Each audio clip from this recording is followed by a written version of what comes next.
Hi there, thanks for visiting Bigfoot Encounters. Today, you're about to see the most insane Bigfoot footage ever caught on camera. From a shattering discovery that proves they are far more intelligent and organized than humans could ever be, to a wildlife researcher who managed to film Bigfoot for 5 days straight, but then suddenly vanished, brace yourself because this is about to get crazy.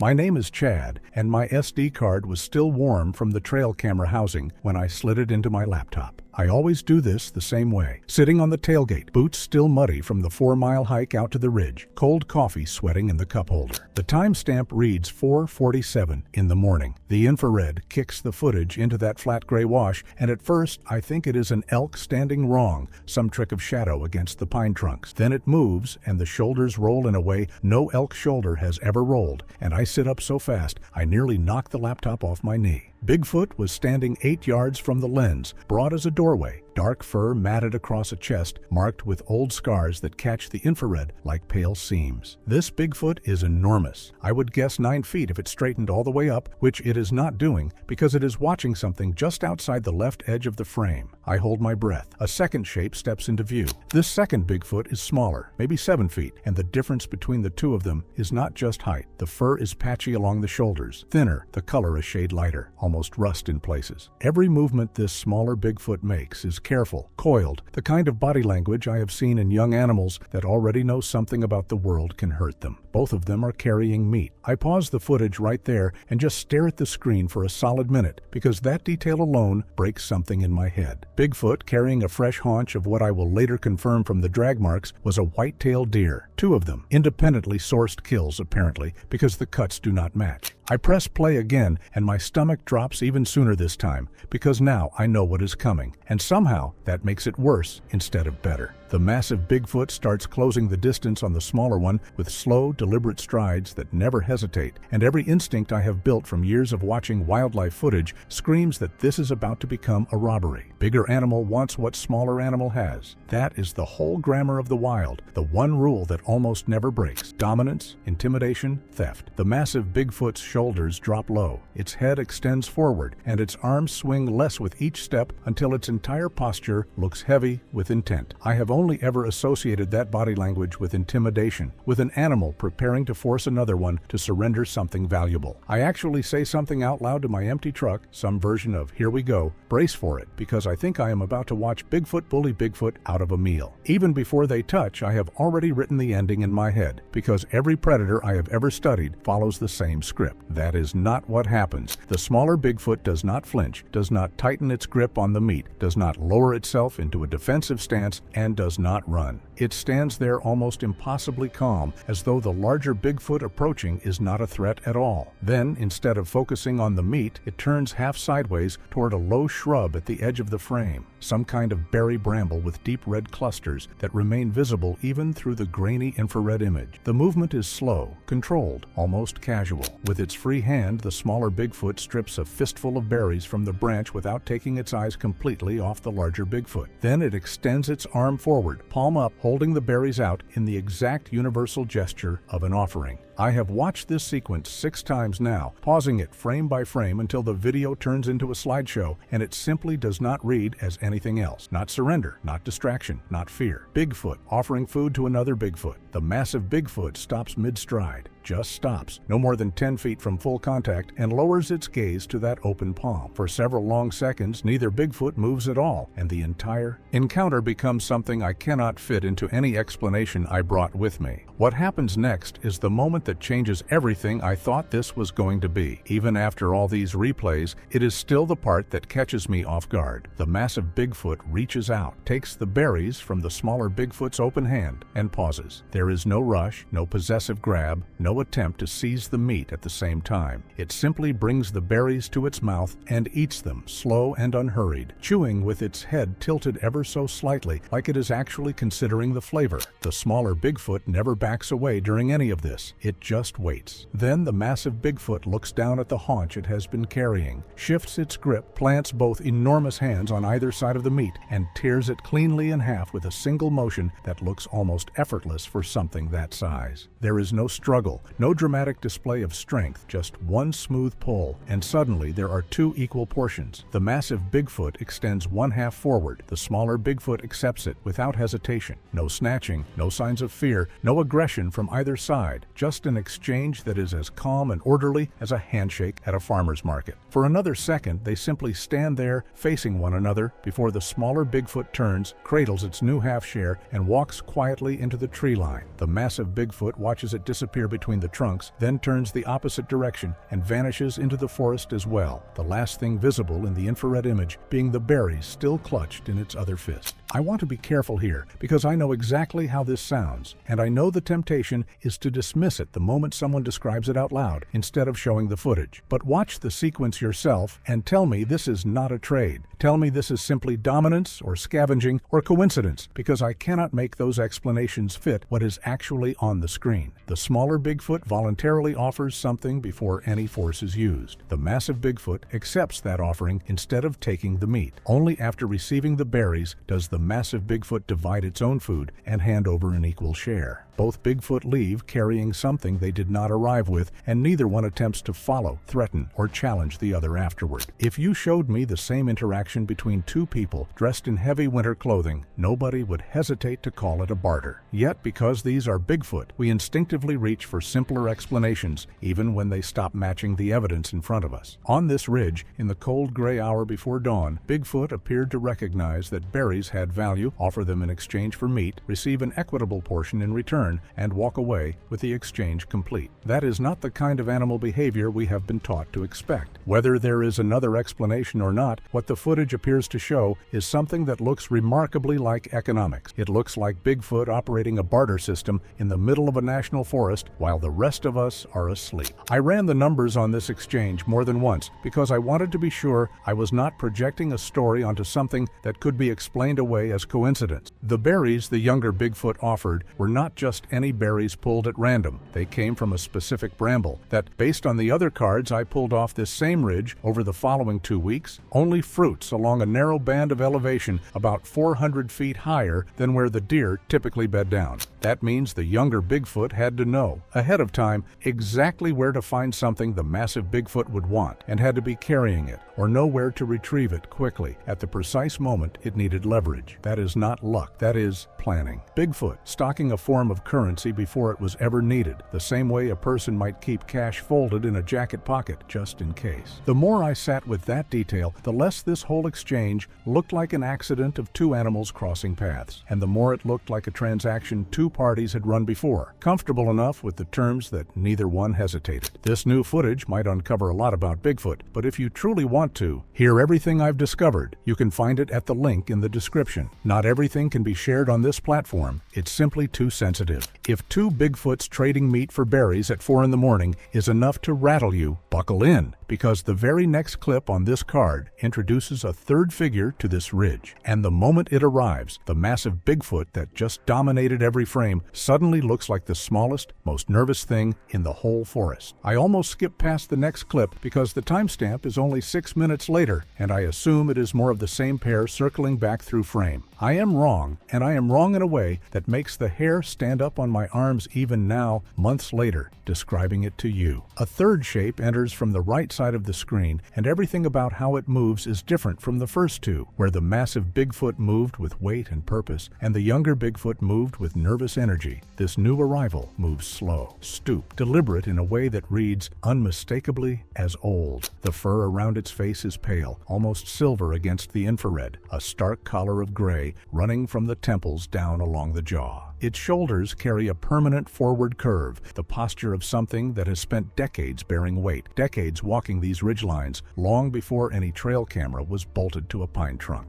I am going to call this one the Elder, because there is no other word that fits what I am watching. Bigfoot but ancient, Bigfoot but venerable. The kind of presence that makes you understand, on a gut level, that you are looking at rank before you understand the social structure that produces it. The younger Bigfoot, the same one that traded away half its meat share only minutes earlier, reappears almost immediately, and the change in its body language is so abrupt it is impossible to miss. The second it notices the elder Bigfoot standing farther up the ridge, every trace of its calm disappears. It practically launches itself across the frame, covering the distance in quick bounding strides, its arms moving almost as much as its legs. Then it starts making sounds unlike anything in my library of recorded vocalizations. It is not the deep roar people expect or the long, mournful calls sometimes reported by witnesses. This is a rapid clattering, almost like someone drumming knuckles against hollow wood, except wetter somehow, more organic, broken up by short, sharp grunts that come so quickly they almost overlap each other. The entire outburst has an unmistakable urgency to it, as though the younger Bigfoot cannot get the information out fast enough. It keeps pointing with one arm back toward the direction the massive Bigfoot disappeared, stabbing the air over and over while shifting its weight from foot to foot. Every few seconds it looks toward the trees, then back at the elder Bigfoot, repeating the same gestures with growing intensity.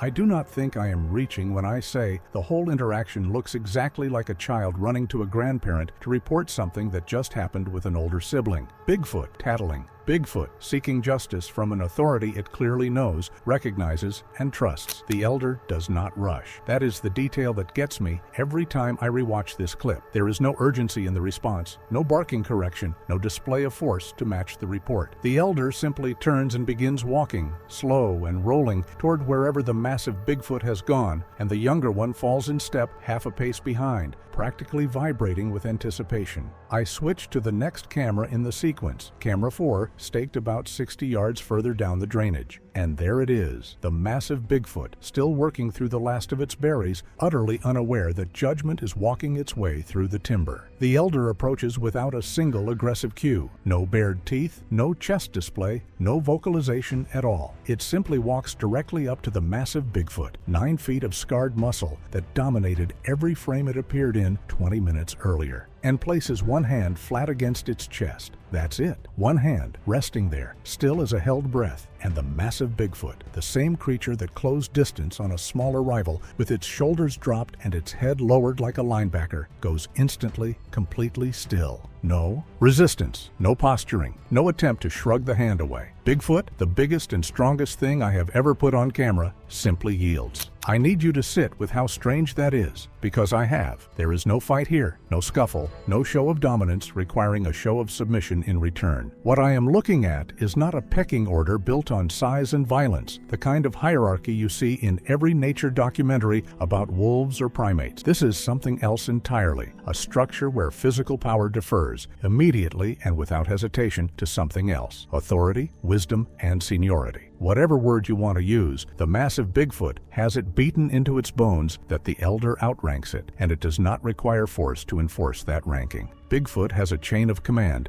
and I am watching it function in real time on a Forest Service ridge at 5 in the morning.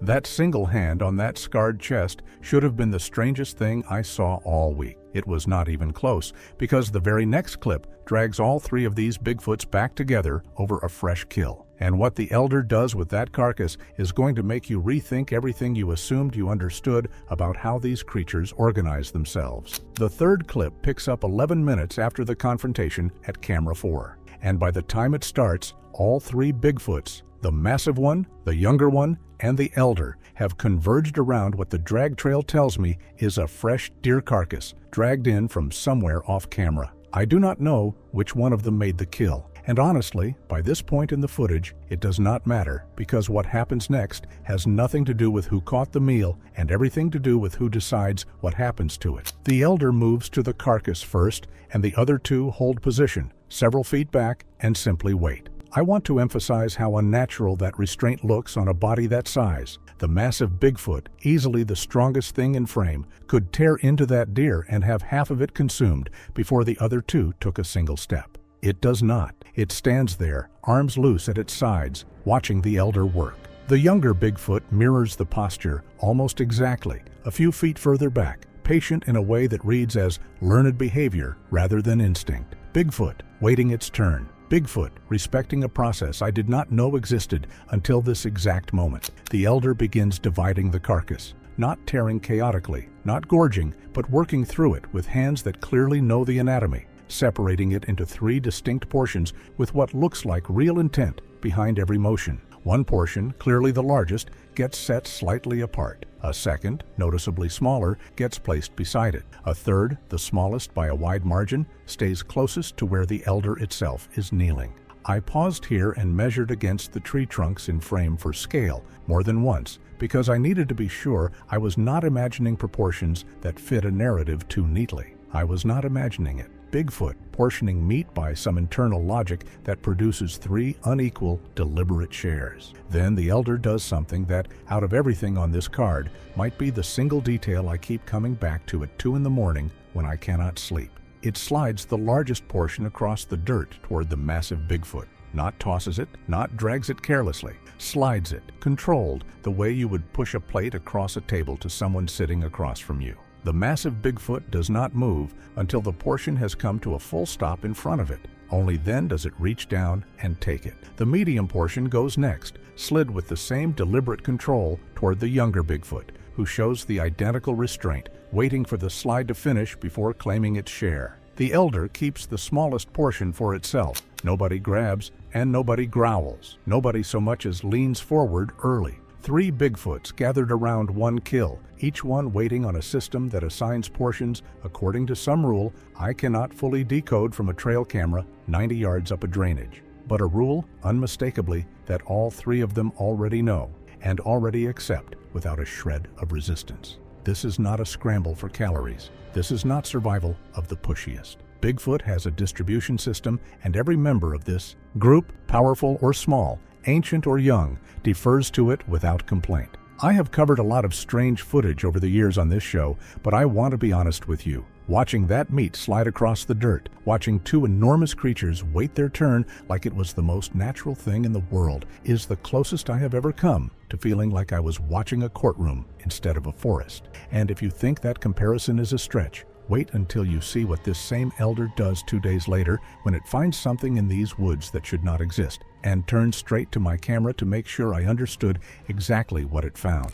The next relevant clip on the card is dated 2 days after the carcass footage. Same camera, same general stretch of ridge, and it opens on something that made my chest go tight before Bigfoot even entered the frame. A white-tailed doe, maybe 110 pounds, is thrashing against a steel cable snare rigged low between 2 saplings. Clearly a poacher's setup, illegal on federal land, the kind of thing our local wildlife office has been chasing all season without much luck. The doe is exhausted, sides heaving, one leg cinched at an angle that turns my stomach. I am watching this thinking, I am about to log evidence for a game warden. I am not prepared for who walks into frame next. The elder appears from the tree line, moving with that same slow, rolling gait, and stops several feet from the trapped deer. There is no panic in the approach, no rush, nothing that reads as impulsive. Bigfoot studies the scene first, head tilted, gaze tracking down the length of cable, up along the anchor point, back to the animal thrashing against it. This is not the behavior of something reacting on instinct. This is observation,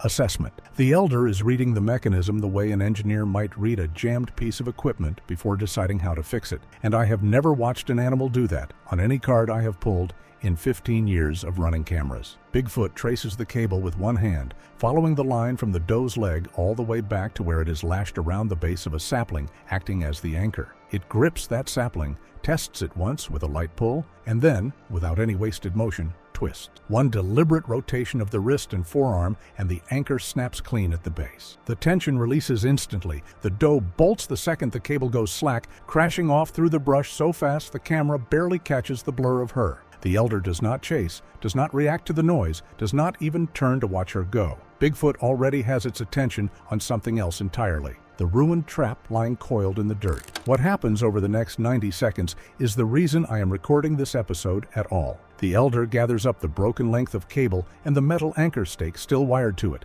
and it carries both pieces, carefully, almost ceremonially, directly toward my trail camera. It lays the cable down first, then the stake beside it, arranging them into a straight line pointed at the lens with a precision that cannot be accidental. I have gone frame by frame through this sequence more times than I can count, and there is no version of it that reads as random debris dumping. Bigfoot is staging evidence. Bigfoot is building an exhibit. Then it steps back from the arrangement, squares its body directly to the camera housing, and looks straight into the lens. Not past it, not near it, directly into the glass, the way you would look at another person across a table when you needed them to understand you were serious. It raises one arm and points, first at the snare lying in the dirt, then swings that same arm around and points squarely at the camera itself. The message could not be clearer if it had been typed across the bottom of the screen. This trap, your device. I know both belong to your kind. What comes next is the moment I had to step outside my truck and just breathe for a minute before I could keep working.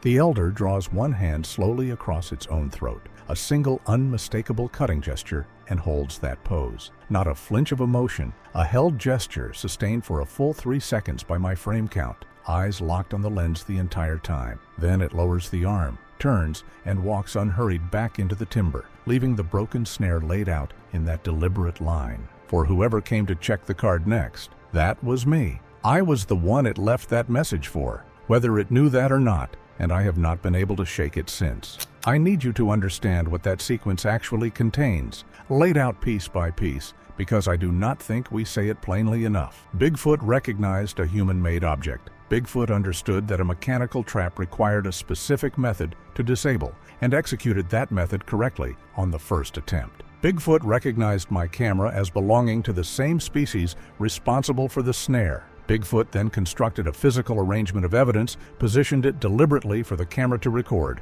and delivered a threat gesture aimed directly at whoever would eventually watch this footage. That is not animal behavior. That is not instinct, and it is not coincidence stacked on coincidence. That is a warning issued across species, and it was issued to me. I called a friend who runs trapping enforcement for the county the next morning before I had even slept, and described the anchor mechanism frame by frame without telling him what had disabled it. He confirmed what I suspected. That particular twist and snap release on a green sapling anchor is not something you stumble into by luck. It is a specific technique, one that requires understanding torque, understanding where the wood is likely to fail under rotational stress rather than straight line pulling, and understanding that a straight pull against a snare anchor usually just tightens the whole system further instead of releasing it. Most people who set up field snares for a living do not even know that failure point exists. Bigfoot found it in under 10 seconds on the first attempt without any visible trial and error. That single detail changed how I understood everything else on the card,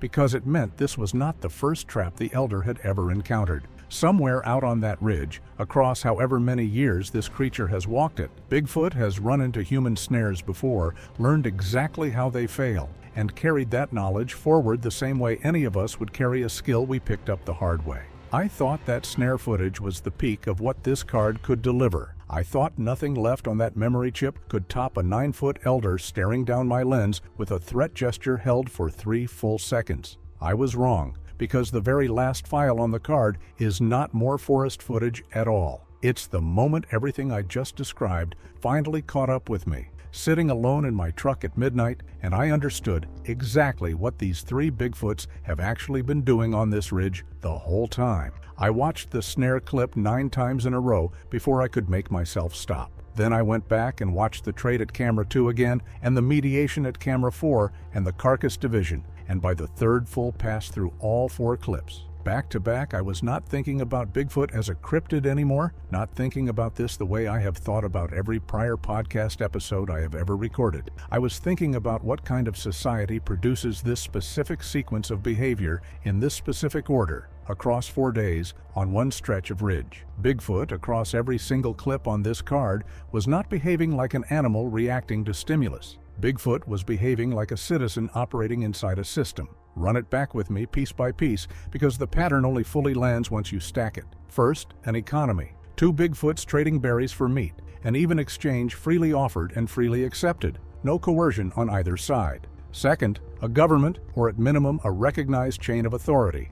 A younger Bigfoot appealing to an elder for intervention, and a massive, physically dominant Bigfoot yielding to that elder's single touch without a moment of resistance. Third, a justice system, that same elder dividing a kill into 3 unequal but clearly reasoned portions, sliding each share across the dirt with total control, and 2 much larger, much stronger creatures waiting patiently for a process neither of them tried to shortcut. And fourth, something that goes even further than any of that, a legal framework. Bigfoot recognizing a human tool, understanding its function well enough to disable it, gathering the components as physical evidence, and delivering that evidence directly to a recording device with a gesture that only means one thing. That is not a monster story anymore, and if you came into this episode expecting one, I understand, because I did too. This is a story about contact, about a group of Bigfoots that appear to run their own economy, defer to their own elders, distribute resources according to a system every member honors without force,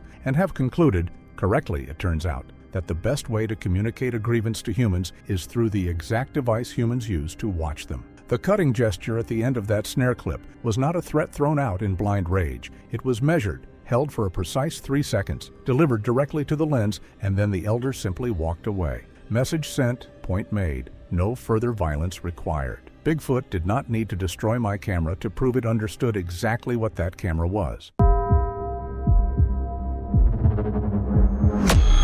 In June of 2026, I was in Romania for a routine work trip when my flight home was unexpectedly delayed until the following morning. With an entire day suddenly free, I rented a car and drove into the Carpathian Mountains. Like most Europeans, I only knew Bigfoot from American documentaries and the occasional video online. As far as I knew, if those stories had any truth to them at all, they belonged on the other side of the Atlantic. The trail I chose wasn't particularly difficult. I wasn't planning a long hike or trying to reach a summit. I just wanted to spend a few hours in the mountains before heading back to my hotel. It was June 21st, the summer solstice, so there was plenty of daylight left. The Carpathians were every bit as impressive as people had described. Dense forests stretched across the mountains in every direction, and after about an hour, the trail became noticeably quieter. I stopped at a rocky overlook to record the view, thinking it would be a nice souvenir of the trip. It wasn't until I played the video back a few minutes later that I realized I'd captured something I hadn't even noticed at the time. I had no idea that was only the first time I'd see it that day. I eventually pulled my phone back out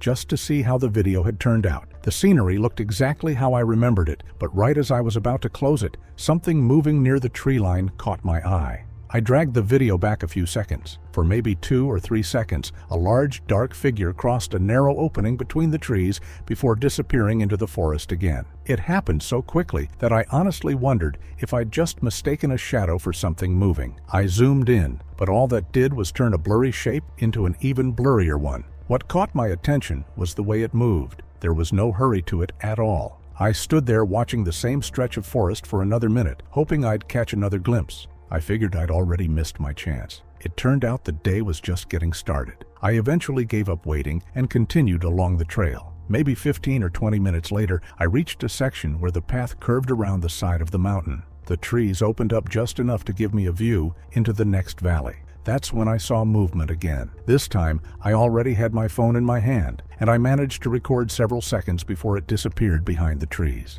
It was still too far away to make out much detail, but one thing stood out immediately. Whatever I'd been filming had something tucked against its chest. At first, I assumed it was carrying a bundle of branches or tall grass. Then, I noticed the bundle move. It wasn't much, but it was enough to make me replay the clip a few more times. If it wasn't a bundle of vegetation, then what else could it be? The only explanation I could come up with was that it had caught some kind of animal and was carrying it through the forest. I never did figure out what was in that bundle right away. Instead, the trail handed me an entirely different clue. The trail climbed for another 10 minutes before a weathered wooden shepherd hut came into view just off the path. It looked like it had been abandoned for years, which wasn't unusual in that part of the mountains. I'd passed photographs of similar huts online while planning the drive, and plenty of them had simply been left behind as modern farming gradually replaced the old seasonal grazing routes. Curiosity got the better of me, so I walked over for a closer look. From a distance, it looked exactly as I'd expected. Up close, a few things didn't quite add up. The roof was sagging, the walls were weathered, and one of the windows had long since disappeared. But the ground around the entrance looked oddly undisturbed. There weren't any fresh boot prints or signs that hikers had been using it, yet someone had recently cleared away loose branches that had fallen across the doorway. Working as a building inspector, I spend a lot of time noticing little details most people walk past without thinking. Maybe that's why this stood out to me. The hut had clearly been abandoned for years, but it didn't feel forgotten. As strange as that was, it ended up being only the first of several huts that caught my attention that afternoon. I didn't think much of it at first. Old huts are full of little oddities, especially after years of being exposed to the weather. If that had been the only one I found, I probably would have forgotten about it before I even got back to my hotel. About half an hour later, I came across another shepherd hut farther along the trail. It was in even worse condition than the first one. Part of the roof had collapsed, and the front wall leaned just enough that I was surprised it was still standing. Even so, I noticed something familiar almost immediately. The doorway had been cleared here too. Not perfectly, just enough for someone or something to get in and out without climbing over fallen branches. Inside, the floor was covered with old leaves, except for one patch near the back that looked noticeably flattened. It wasn't fresh enough to tell when it had happened, but it definitely hadn't been left completely untouched. That was the moment I stopped looking at the huts as separate discoveries. They were spread out along the same trail, each showing small signs that something had been using them without leaving behind the kind of evidence people usually do. Whatever I'd been filming earlier suddenly seemed a lot less random. The question wasn't just what I had seen anymore, it was where it was going. The farther I followed the trail, the more it felt as though I wasn't looking at isolated clues anymore. I was following the same story from one piece of evidence to the next. I left the second hut behind and stayed on the same trail, partly because I still had hours before I needed to head back, and partly because I couldn't shake the feeling that everything I'd found so far was connected somehow. The forest began thinning as the trail climbed higher, opening up longer views through the trees. Every now and then, I'd stop for a few seconds and scan the slopes ahead, more out of habit than expectation. Then I saw it again. It was farther up the mountainside this time, moving through the trees just long enough for me to start recording before the branches swallowed it again. The footage wasn't any clearer than before, but something about its behavior caught my attention almost immediately. After walking a short distance, it suddenly stopped and looked back over its shoulder. At first, I assumed it had heard something, but it wasn't looking in my direction. It seemed to be watching the trail behind it instead. It stood there without moving, almost as if it was waiting for something, before continuing on exactly the same path as before. It didn't look lost or cautious. If anything, it looked patient. Whatever it was waiting for ended up answering more questions than any of the footage I'd recorded that day. My phone finally picked up a decent signal again. I sat down on a large rock to catch my breath and see if I could make sense of everything I'd seen so far. Honestly, I still wasn't ready to type Bigfoot Romania into the search bar. That felt like skipping about 10 other explanations I should have ruled out first. I eventually gave in and searched for Bigfoot sightings in Europe. The results were exactly what I'd expected. Old legends, blurry photographs, internet forums, and plenty of people arguing over whether Bigfoot existed at all. I scrolled for several minutes, hoping to find something that resembled what I'd been recording all afternoon. I didn't find anything that truly matched what I'd seen. The only thing that became clear was that almost every serious report still pointed back to North America. That should have been reassuring. Instead, it only made everything I'd seen in the Carpathians even harder to explain. I locked my phone and slipped it back into my pocket. Whatever answers I was looking for weren't on the internet. They were still somewhere on that mountain. The next time I spotted it, I started paying just as much attention to what was happening behind it as I did to the animal itself. It didn't take nearly as long as I expected. The trail eventually climbed out of the thicker forest and crossed a wide alpine meadow. I had barely reached the other side when I spotted the same dark shape moving between the trees farther up the slope. I quickly started recording. Just like before, it walked for a short distance before stopping to look back the way it had come. This time, I ignored the animal for a moment and focused the camera on the empty stretch of forest behind it, wondering what it kept looking at. I kept the camera pointed at the same spot, but nothing happened at first. Just as I was about to lower my phone, something moved between two trees. It was gone so quickly that I wasn't even sure I'd really seen it. I lowered my phone and stared at the same spot with my own eyes, but the forest looked completely still again.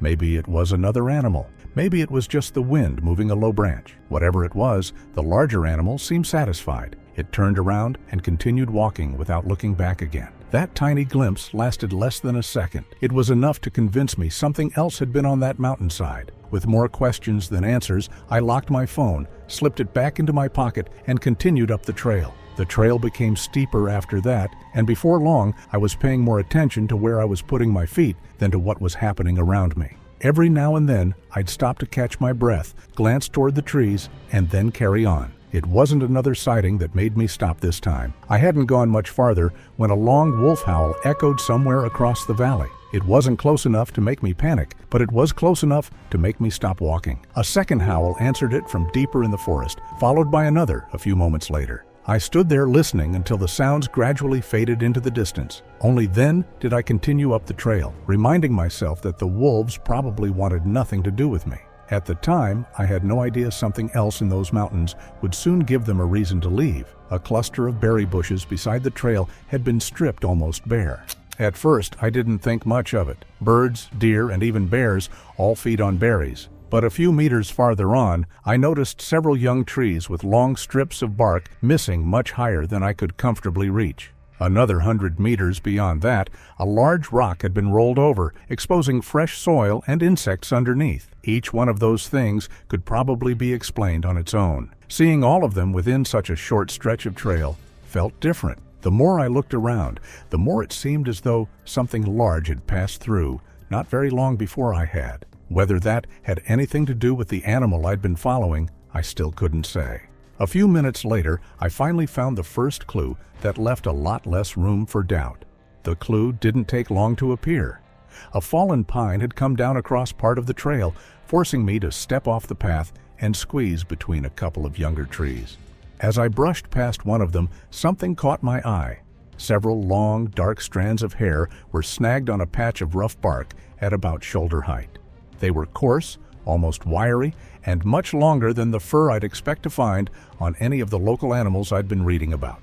I looked around, half expecting to spot a bear or some other perfectly ordinary explanation nearby, but the forest was completely still. For a second, I considered leaving the hair where it was. Then I remembered I had a few empty sample bags tucked away in my backpack. They weren't meant for anything like this, but they were better than stuffing loose hair into my pocket. I carefully removed a few strands, sealed them inside one of the bags, and slipped it into my pack. For all I knew, the hair could still belong to a bear or another animal I simply hadn't considered yet. Even so, it seemed foolish to walk away from the first piece of physical evidence I'd found all day. I held one of the strands up against the light for a moment before sealing it away. It was far thicker than human hair, yet nowhere near as soft as the fur I'd seen on bears. I still wasn't ready to call it Bigfoot hair, but for the first time that afternoon, I couldn't think of a single ordinary animal it obviously belonged to. I had barely zipped my backpack shut when I heard something moving farther uphill. It sounded closer than any of my previous sightings. I had barely zipped my backpack shut when I heard the wolves again. This time, they sounded much closer than before. And then the forest fell silent so quickly that it caught me off guard. The wolves had stopped. The birds had stopped. Even the breeze seemed quieter than it had a moment earlier. Then I heard heavy cracks echoing from somewhere uphill. They weren't loud enough to be falling trees, but they were far heavier than the sort of noises you'd expect from deer or smaller animals. I started walking again, paying far more attention to the sounds around me than the trail itself. Every so often, I'd stop and listen, and sooner or later, another branch would snap somewhere ahead. It almost felt as though whatever was making the noise was moving through the forest at the same pace I was. Then I realized I couldn't hear the birds anymore. I stopped walking and listened for a few seconds.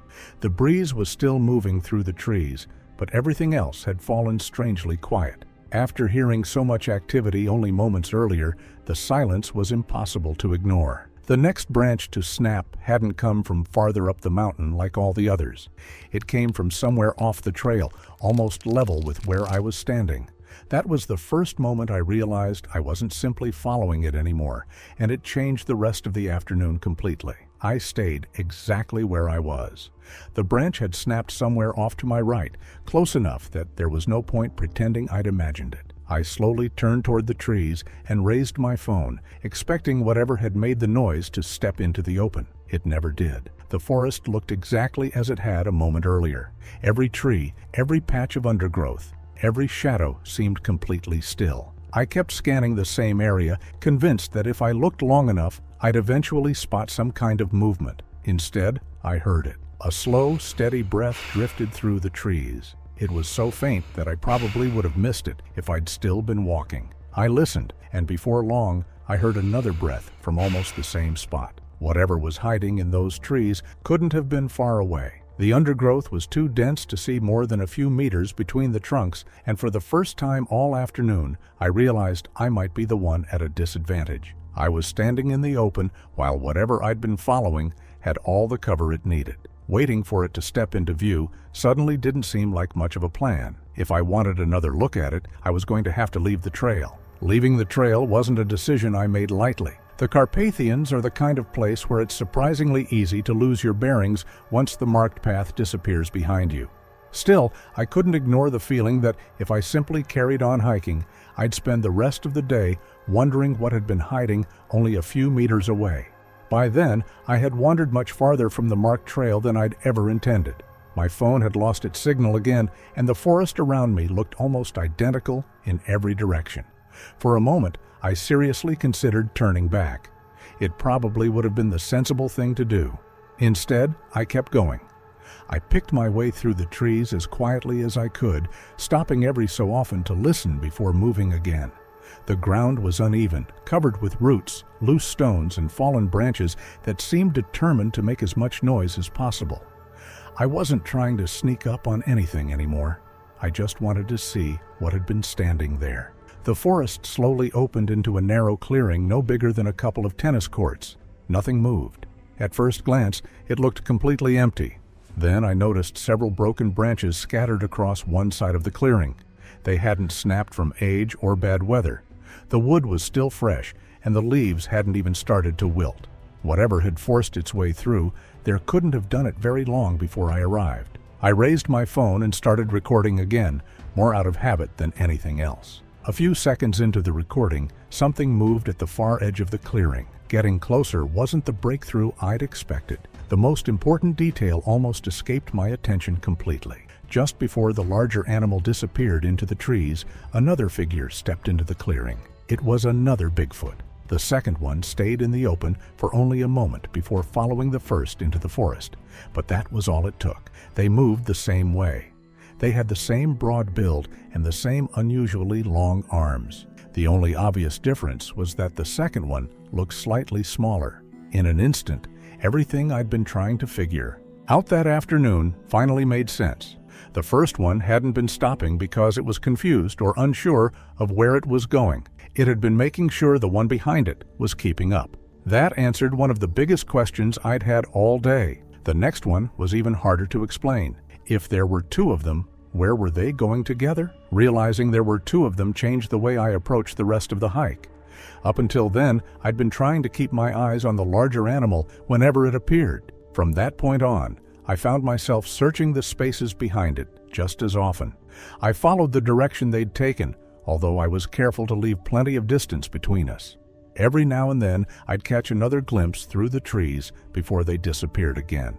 The recordings weren't much better than the earlier ones, but they showed something I hadn't noticed before. I kept following from a distance, careful not to get any closer than I already was. Without warning, something crashed into the ground a few meters behind me. I spun around instinctively. A thick branch lay across the forest floor where it definitely hadn't been a moment earlier. It was far too large to have drifted down on its own, yet I hadn't heard the crack of a tree breaking overhead. Whether it had fallen or been thrown, I couldn't say. What I did know was that it had distracted me for only a second. By the time I turned back toward the hillside, both Bigfoots had disappeared. I followed them from a distance until the forest opened onto another hillside. It gave me my first clear view of both Bigfoots at the same time, and I started recording before they disappeared again. Seeing them side by side answered one question almost immediately. The second one was noticeably smaller. I stayed where I was for another moment, hoping they'd reappear, but they didn't. The trees were simply too dense to follow them from where I stood, so I climbed onto a large outcrop overlooking the slope. It wasn't particularly high, but it gave me a much better view through the breaks in the forest. After a minute or two, I finally spotted movement again. At first, I thought I'd found the family. Then I realized I was only looking at one of them. The larger Bigfoot was moving steadily across the opposite hillside, but there was no sign of the smaller one anymore. It never even crossed my mind that they might have gone in different directions. The larger one was easier to follow, so I started after it without thinking twice. At first, I thought I was making good progress. Every few minutes, I'd catch another glimpse of the larger Bigfoot moving through the trees before it disappeared again. It didn't take long for that to change. One fallen tree forced me to make a wide detour. A little farther on, then another patch of dense brush forced me to circle around again. None of it seemed unusual on its own. Forests are full of obstacles. Even so, I couldn't shake the feeling that every shortcut I tried somehow ended with something slowing me down. By the time I finally reached the next opening in the trees, the larger Bigfoot was nowhere to be seen. I raised my phone anyway and slowly scanned the hillside, hoping I'd catch another glimpse through the trees. For several seconds, there was nothing. It felt as though the entire forest had swallowed them without leaving behind a single trace. I eventually spotted movement again, but it wasn't the larger Bigfoot. It was the smaller one. I stopped and looked back toward the hillside where I'd last seen the larger one, and that was when everything suddenly made sense. While I'd been following the larger Bigfoot, the smaller one had quietly disappeared in another direction. The larger one hadn't been trying to get away. It had been keeping my attention long enough for the others to slip away unnoticed. As I stood there looking back toward the hillside, I couldn't stop thinking about the branch that had crashed behind me. Until then, I'd convinced myself it had probably fallen on its own. Now I wasn't nearly as sure. Whether it had been thrown or not almost didn't matter anymore. The larger Bigfoot had known I was there long before I'd realized it. What unsettled me most wasn't that it had noticed me. It was that it hadn't tried to scare me away. It had simply distracted me long enough to protect the others. It took several more minutes before I found the family again. By then, I was more determined than ever to understand what I'd actually been following. They were moving through another break in the trees. This time, my attention wasn't on the larger Bigfoot. It was on whatever it had been carrying against its chest all afternoon. It wasn't behaving like an animal reacting on instinct. It was making decisions. For a brief moment, the animal shifted its grip. The bundle moved again. Only this time, it wasn't just a slight movement. A small arm reached out before quickly disappearing back against the larger Bigfoot's body. It had never been carrying branches or another animal. It was carrying a baby. The realization hit me almost immediately. I hadn't been following two Bigfoots across the Carpathians. I'd been following a family. Once I understood who they were, I stopped asking where they were going and started paying closer attention to how they were surviving. Over the next hour, I watched them search almost constantly for food, rarely staying in one place for more than a minute or two before moving on again. The longer I watched, the less they looked like animals, comfortably living in their own territory. They looked like a family still searching for one. By then, I wasn't wondering whether Bigfoot existed anymore. I was trying to understand how a family like this had managed to survive unnoticed in mountains visited by thousands of people every year. I stayed with them for as long as I could without getting any closer. The longer I watched, the more everything I'd seen that afternoon started fitting together. The abandoned huts suddenly made sense. They hadn't been random shelters I'd stumbled across during the hike. They were places this family already knew. Along with the constant search for food and the way the larger Bigfoot protected the others, they all pointed to the same conclusion. They weren't wandering through unfamiliar mountains anymore. They moved through those mountains with the confidence of something that already belonged there. They were all pieces of the same story.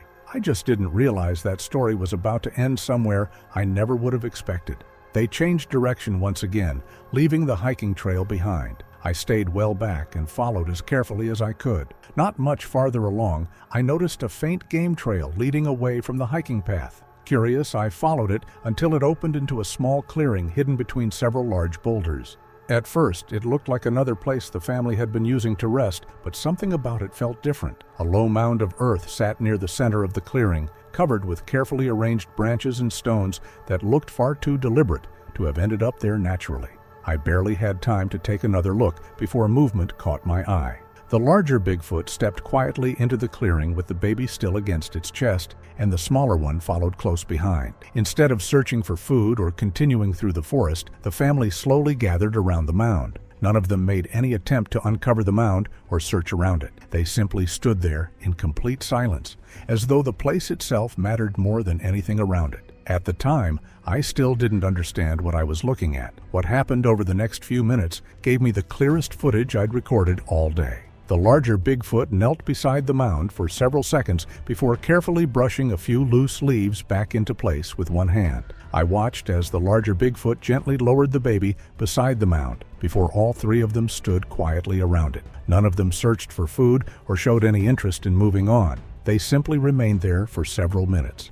At first, I thought they had finally stopped to rest. For a moment, I even wondered if they were hiding something beneath the stones. But the longer they remained there, the less that explanation made sense. Nobody searched for food. Nobody wandered away. They had come to that clearing for one reason alone. It wasn't until much later that I understood what I'd witnessed. I hadn't stumbled across another resting place. I had been watching a Bigfoot family visit the grave of one of their own. The larger Bigfoot remained beside the baby, while the younger one slowly circled the edge of the clearing, stopping every so often to look back toward the trees before quietly returning. Every few moments, the older one would glance around the clearing, never seeming to let either of them stray very far. The longer I watched, the less it felt like I was observing wild animals. I was watching parents. Even without understanding a single sound they made, the way they stayed close together told its own story. When they finally started moving, they left the clearing the same way they'd entered it, quietly disappearing between the trees without making any unnecessary noise. I waited several more minutes before stepping into the clearing myself. By then, the forest was quiet again. Apart from the carefully arranged mound, there was almost nothing to suggest anyone had been there at all. At the time, I thought I'd spent the day documenting a remarkable encounter. It wasn't until later that I realized how significant that footage might actually be. As a European, I'd always assumed Bigfoot stories belonged to North America. Not until I documented a Bigfoot family on June 21st, 2026, and realized they had already begun making the Carpathians their home. That day may have been the first time Bigfoot was ever documented in Europe, but I don't think it was the day they arrived.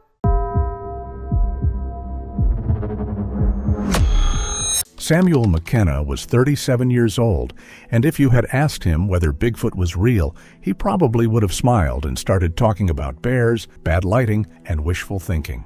He was a field researcher specializing in large mammal ecology who'd spent years studying wildlife in some of the most remote forests in North America, and he had a reputation for explaining away the unexplained. Sam left for what he expected would be a routine 5-day research expedition. He'd done trips like this plenty of times before, hiking deep into the forest to document wildlife that most people never got to see. The tracks started less than a mile from camp. Sam noticed them while following what he thought was a game trail, and right away they bothered him. Not because they were huge, although they were, but because they didn't look like anything he was used to seeing. They weren't hoof prints or paw prints, and they definitely weren't from a bear. Each one looked almost human. His first instinct wasn't Bigfoot. It was that somebody else had wandered into the area barefoot, which would have been strange enough on its own. But the deeper he looked, the less that made sense. The stride was too long, the impressions were far too deep, and whatever left them had moved through thick brush that would have slowed down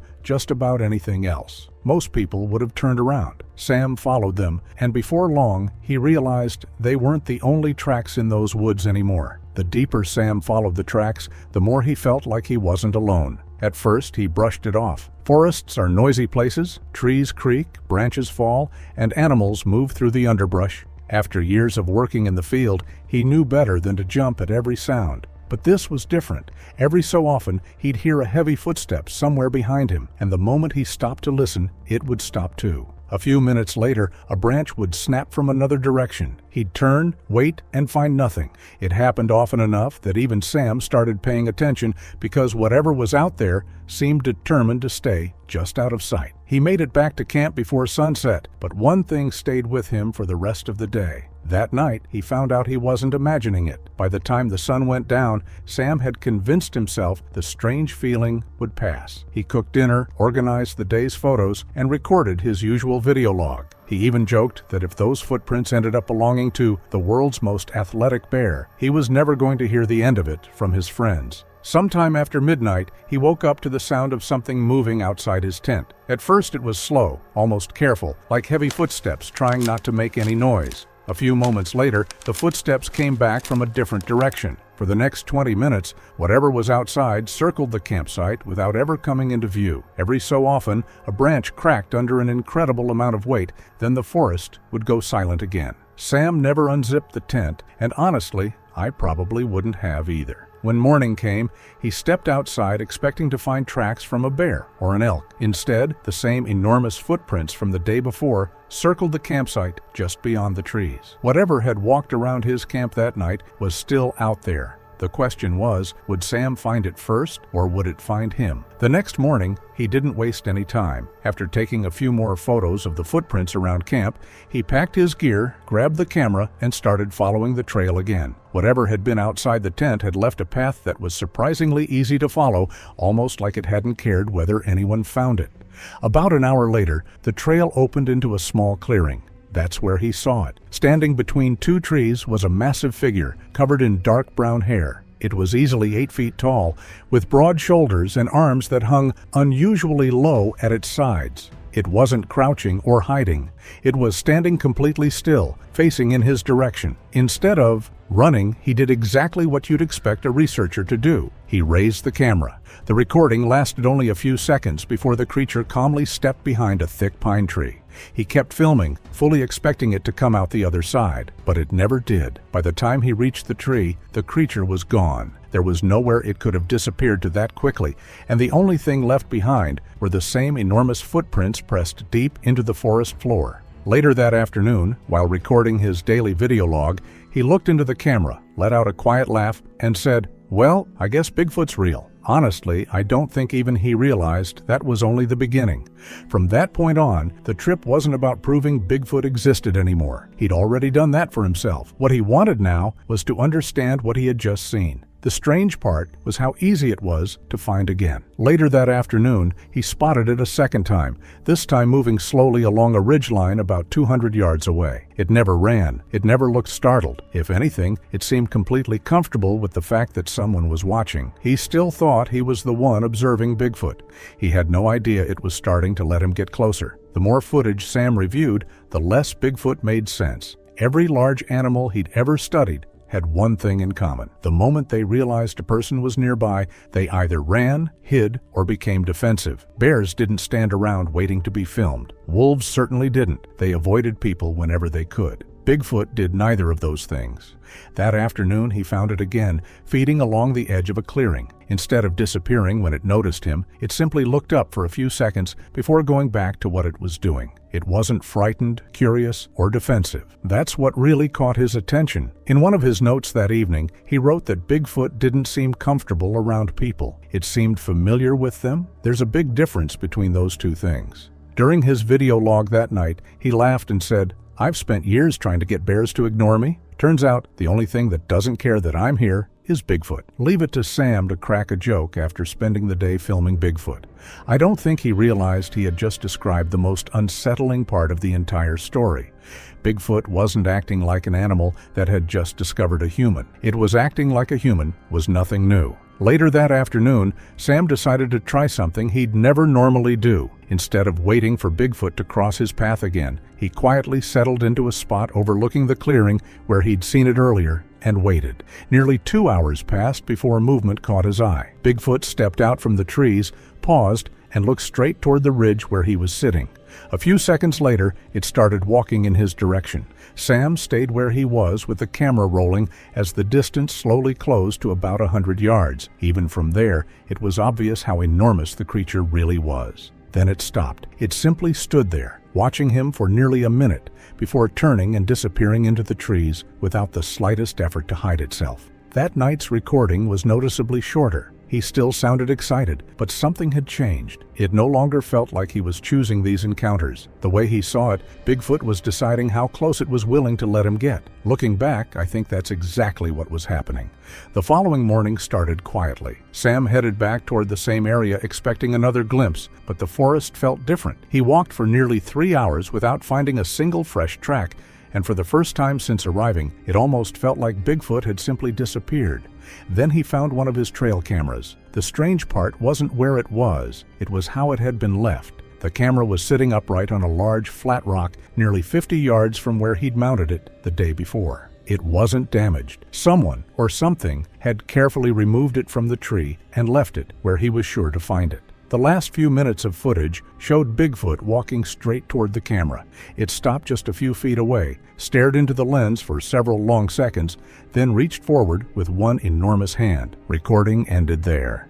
In that evening's video log, he couldn't stop thinking about one question. If Bigfoot understood enough to notice the camera, how much else had it noticed about him? When he recovered the camera, Sam expected the mystery to end there. Instead, it raised another question. The memory card had continued recording for a few seconds after Bigfoot picked up the camera. The image swung wildly through the trees before settling on the trail Sam had been using since he arrived. Bigfoot wasn't looking at the camera anymore. It was looking down the path. That thought stayed with him for the rest of the afternoon. He followed the trail again, but after a while, the footprints simply disappeared, ending in the middle of the forest with no tracks leading away. He'd spent years tracking wildlife, but he'd never seen an animal that seemed to understand how to avoid being tracked. The next morning, Bigfoot made sure he didn't have to go looking for it. Waiting just beyond the edge of camp was one of the trail markers he'd planted nearly half a mile away. It had been pulled from the ground and carefully leaned against a tree where he couldn't miss it. There were no fresh footprints leading to or from it. Moving the trail marker was unsettling enough. Knowing something had found it in the first place was even worse. What if he wasn't the one tracking Bigfoot anymore? The trail marker stayed on his mind for the rest of the day, but it wasn't enough to scare him away. If anything, it made him even more determined to figure out what was happening. That afternoon, he returned to the same clearing where he'd filmed Bigfoot the day before. It didn't take long before the familiar figure stepped out from the trees. Just like before, he raised the camera and started recording. This time, Bigfoot didn't stand still. It took a few slow steps in his direction before stopping. Then, without any warning, Bigfoot bent down, picked up a rock about the size of a basketball, and threw it. The rock slammed into a tree no more than 15 feet to Sam's right, sending bark flying across the forest floor. With something that large, missing by 15 feet didn't feel accidental. That evening, he couldn't stop replaying the encounter, trying to decide whether Bigfoot had been trying to scare him or warn him. Either way, the message had been received. The rock stayed on his mind the rest of the day, but by the following morning, something else had taken its place. The knocking started just after sunrise. 3 loud knocks echoed through the trees somewhere off to his left. They weren't close enough to make him jump, but they were deliberate enough to make him stop walking. He waited for a few moments, listening, before convincing himself it was probably just a woodpecker. That seemed a lot more reasonable than any of the other possibilities. About a minute later, 3 more knocks echoed through the forest. This time they came from a completely different direction. He stood there for nearly a minute without moving, trying to figure out what he was hearing. There were no voices, no footsteps, no movement through the brush. Just those slow, deliberate knocks spaced a few seconds apart, followed by silence. He recorded the sound before continuing on, but it stayed with him for the rest of the day. Before turning the camera off that evening, he laughed and said that maybe the forest was trying to teach him Morse code. I'll admit, that one got a laugh out of me too. The problem was, the knocking hadn't stopped. It was getting closer. The knocking followed him for most of the morning. Sometimes it echoed from somewhere ahead of him. Other times it came from farther off to his right. Every time he changed direction, the sound seemed to shift with him, but no matter where he looked, he never caught so much as a glimpse of Bigfoot. Eventually, curiosity got the better of him. He picked up a fallen branch and struck the nearest tree 3 times, then stood there, waiting. For nearly half a minute, nothing happened, and I can only imagine how ridiculous he must have felt standing in the middle of the forest knocking on a tree. Then 3 knocks came back from somewhere deeper in the woods. He didn't answer a second time. Instead, he switched on the camera and started recording, hoping whatever had made the sound would reveal itself. Nothing ever stepped out of the trees. The only thing the microphone picked up was another series of slow, deliberate knocks echoing through the forest before everything went quiet again. He spent the last few minutes of that day's recording talking through every explanation he could think of. Maybe another person was out there. Maybe there was some natural cause he hadn't considered. But after everything he'd seen over the last few days, even he sounded like he was running out of ordinary answers. The next time the knocking started, it wasn't coming from just one direction. The knocking came back the following afternoon while he was hiking along a narrow ridge. At first it sounded just like the day before. 3 slow knocks somewhere off in the distance. He stopped, listened, and waited for another one. It came almost immediately. The second series of knocks echoed from somewhere behind him. He turned around, scanning the trees, but there was nothing there. Before he could take another step, 3 more knocks rolled through the forest from his left. They weren't loud or frantic. If anything, they sounded deliberate, almost measured, as though something was answering from different parts of the woods. Sam stood there for several minutes, slowly turning in place with the camera rolling. He never caught movement on film, but he did capture the sounds. Listening to the audio later, you can clearly hear the knocks coming from different directions, only seconds apart. He didn't say much before ending the recording that night. The joking had mostly disappeared by then. He simply said he couldn't figure out how one thing could be making those sounds from opposite sides of the forest so quickly. I kept replaying that part of the recording. The more I listened, the less I believed there was only one Bigfoot out there. The rest of the afternoon passed without another sighting, but Sam couldn't shake the feeling that the forest had changed. It wasn't any quieter than before. If anything, it was the opposite. Every now and then, he'd catch the sound of a branch bending under something heavy, only for it to stop the moment he looked in that direction. Late in the day, he reached another clearing and decided to stop for a few minutes to swap camera batteries and review some of the footage he'd collected. While he was looking down at the screen, something caught his eye in the corner of the playback. Standing farther back between the trees was another dark figure, almost completely hidden by the shadows. It was only visible for a second or two before the camera shifted away, but when he replayed the clip, it was still there. The strange part was where it had been standing. The first Bigfoot had been in front of him. The second one had been behind it, watching from the tree line without ever stepping into the open. He spent the next several minutes searching the area, but by then, the forest looked completely empty again. Before ending the recording that night, he quietly said something that really stuck with me. "I don't think I've been following just one." And if he was right, that meant he'd been surrounded without even realizing it. He barely covered any ground the next day. Every time he started following a fresh set of tracks, another sound somewhere behind him would make him stop and look back. It felt impossible to focus when he could never tell where anything was anymore. The forest that had seemed so open a few days earlier now felt crowded, even though he still couldn't see anyone. A few minutes later, he caught a dark figure slipping between 2 trees less than 50 yards away. He took off after it without thinking, camera in one hand and backpack bouncing against his shoulders. By the time he reached the spot where he'd seen it, the figure was gone. All that remained were a fresh set of enormous footprints, and about 30 yards farther ahead, another set was waiting. He followed the new set of footprints for another 20 minutes before something finally clicked. No matter which direction they went, they always seemed to stay just far enough ahead to keep him moving. Every time he thought he was about to catch up, the tracks would veer around another ridge or disappear behind another stand of trees, only to reappear a little farther on. He mentioned something in his notes that really stood out to me. After years of tracking animals, he'd never seen one leave such an easy trail to follow. Most wildlife avoided being found. Whatever he was following almost seemed to be doing the opposite. For the first time, he stopped and seriously considered turning back. Instead, he kept following. He hadn't gone much farther when another movement caught his eye. Bigfoot stepped out from behind a cluster of trees, closer than ever before. There couldn't have been more than 40 feet between them. For several long seconds, they simply stared at each other. Sam slowly lifted the camera and started recording, expecting the creature to slip back into the trees like it always had. Instead, it stayed exactly where it was. You can actually hear his breathing pick up on the recording.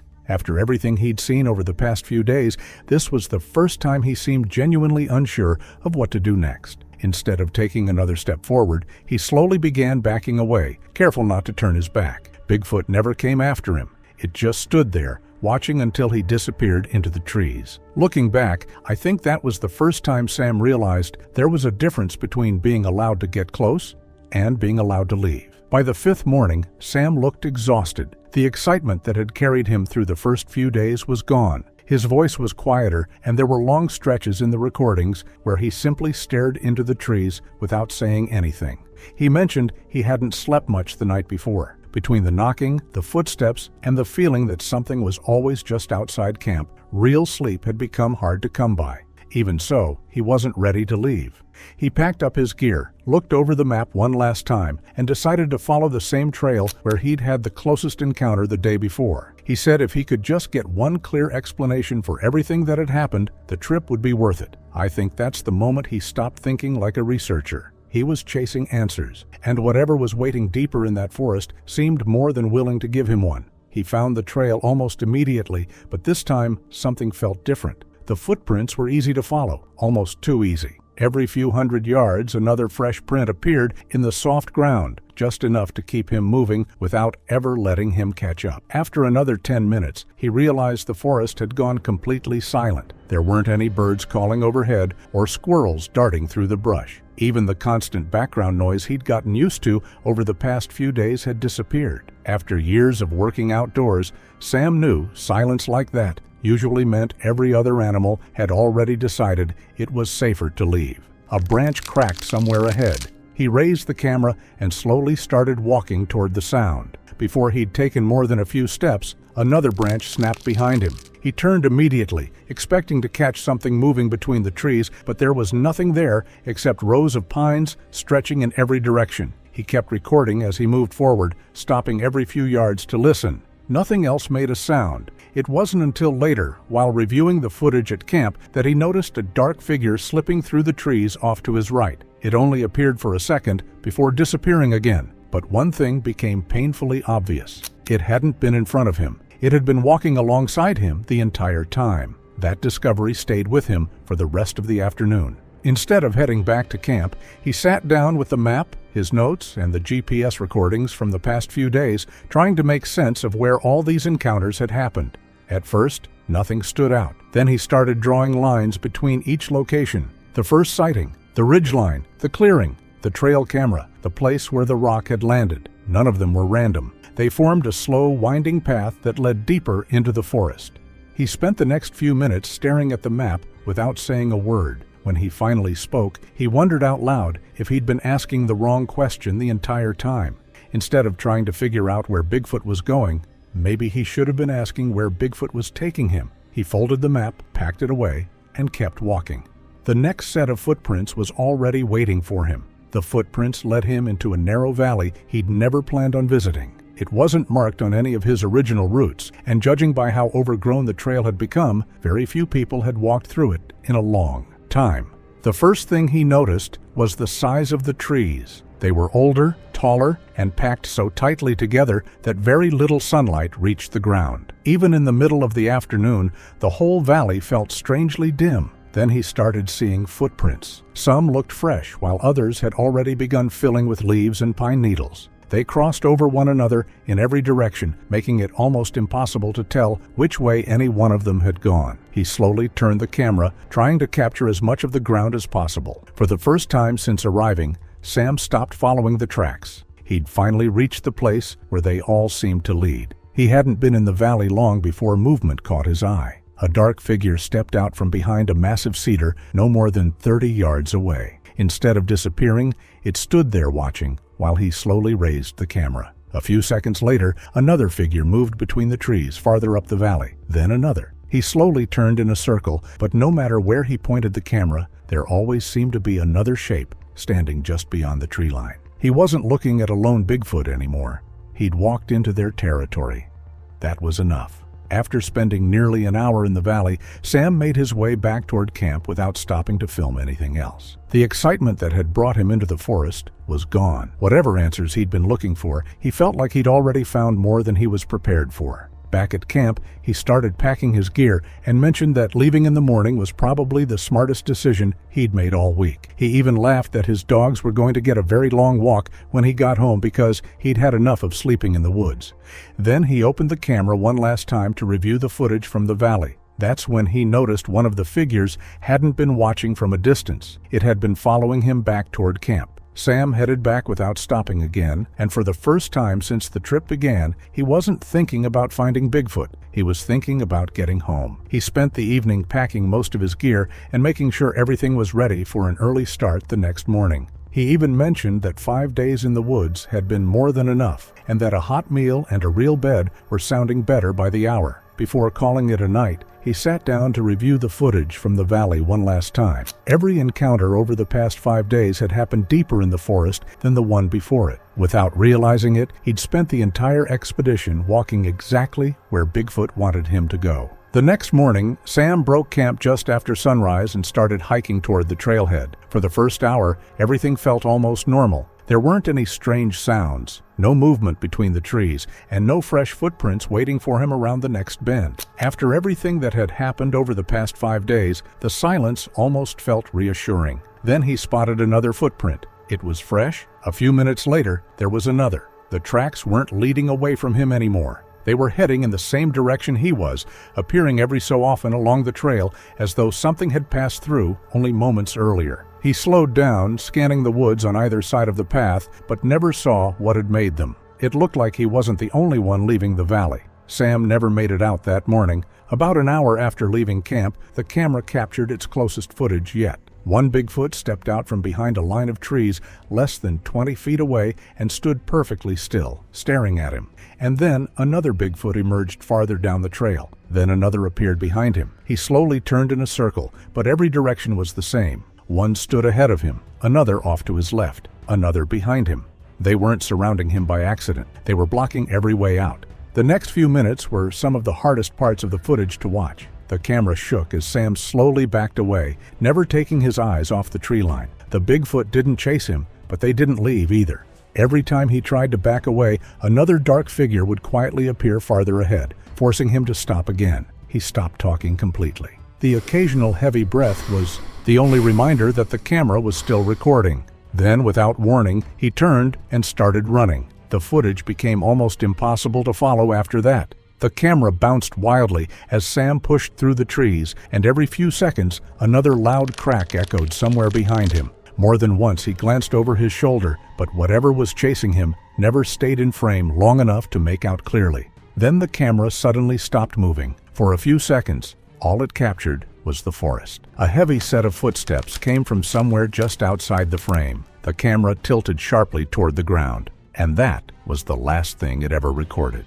Search teams reached Sam's campsite later that week after he failed to return. His tent was still standing, most of his equipment was exactly where he'd left it, and there was no sign that he'd ever made it back. The only reason anyone knows what happened over those 5 days is because of the backup drive they recovered with his recordings, field notes, and camera footage. The files end exactly where you just saw them.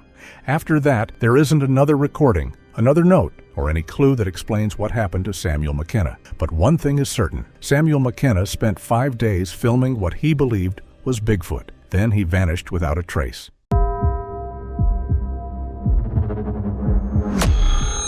My name is Owen Haskell. I am 53 years old. I have farmed a 240-acre property in rural Garrett County, Maryland for 22 years.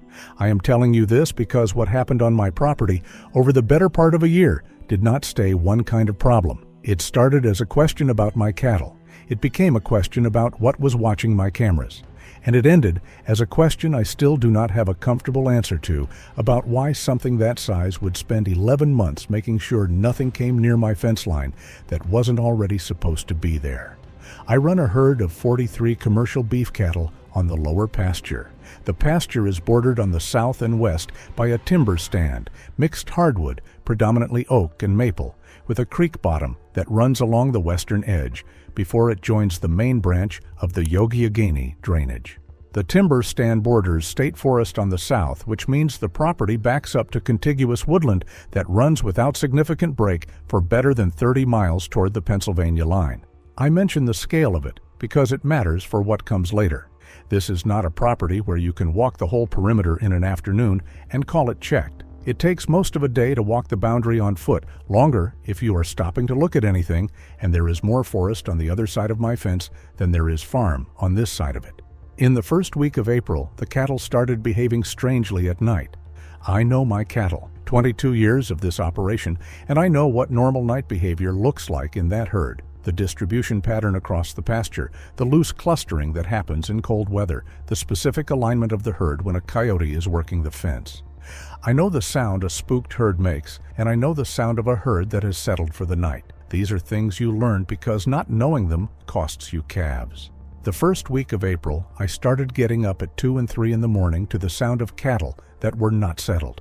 It is a specific sound, and I want to describe it because the description matters later. Not bawling, not the short, sharp distress call a cow makes when a calf has gotten separated, and not the steady, low murmuring that passes between a herd settled comfortably for the night.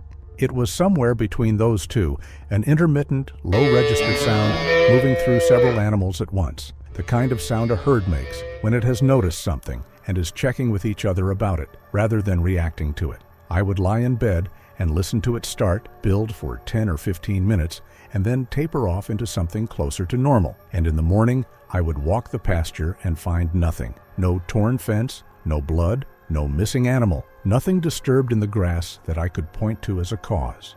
Not in a panic, no running, no fence testing, no vocalization beyond the specific low disturbance sound a herd makes when something has interrupted their rest without triggering full flight response.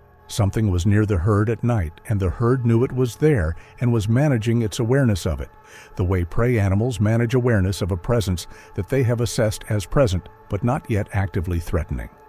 I put a camera on the south fence line on April 9th. The first capture I want to tell you about came on April 14th. 4:22 in the morning. The camera is positioned at the corner post of the south pasture fence, aimed southwest along the fence line into the timber margin. It is a Browning Strike Force, 12 megapixel, infrared trigger, the same unit I have been running at that position for 4 years. At 4:22 on April 14th, something walked along the timber margin from west to east. The camera captured 9 frames across approximately 6 seconds of motion. In those 9 frames, I can see the following. A figure moving upright, not upright in the occasional bipedal posture that a bear adopts, the specific, temporary uprightness of a bear that has risen for a better view of something and will return to 4 limbs when it is satisfied. Upright in the sustained, default posture way that something walks upright that walks upright all the time. The stride pattern across 9 frames confirms this: the footfall spacing, the arm swing, the head position. This is not an animal that has stood up. This is an animal that walks this way. The height, estimated against the fence post at the right edge of the frame, a post I have measured, 5 feet 6 inches to the top rail, is approximately 8 feet. The shoulder width in the closest frame is the width of 2 of those fence posts, side by side. I sat in my kitchen and looked at those 9 frames on my laptop for a long time. I am going to say the word I was thinking because this account is not served by dancing around it. I was thinking about Bigfoot, 8 feet tall, upright, wide at the shoulder, walking a fence line at 4 in the morning in western Maryland. 22 years on this property, and I had never thought that word about anything I encountered here before that night. I was thinking about it then. Then I pulled the SD cards from the other 7 cameras. Of the 8 cameras on the property at that time, 5 had captured from the same night, a 4-hour window between midnight and 4:30 in the morning, April 14th. 5 separate camera positions across 240 acres, each capturing the same figure or a figure of the same description at different locations on the property. I want to be precise about the implication of that because the implication is significant. In 4 hours, between midnight and 4:30 in the morning, something had moved through or around my entire property, not past it, through it. From the north woodlot to the south pasture fence, to the east equipment shed, to the creek bottom on the west, 5 separate camera captures across the full extent of 240 acres in 4 hours at what the timestamps suggest was a circuit. It had walked my entire farm.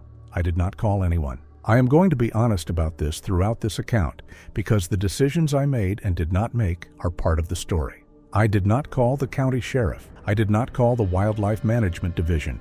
I did not call my nearest neighbor, who is 3/4 of a mile up the road, because any of those calls required me to describe what I had photographed, and describing what I had photographed in terms that would produce a useful response was not something I could do.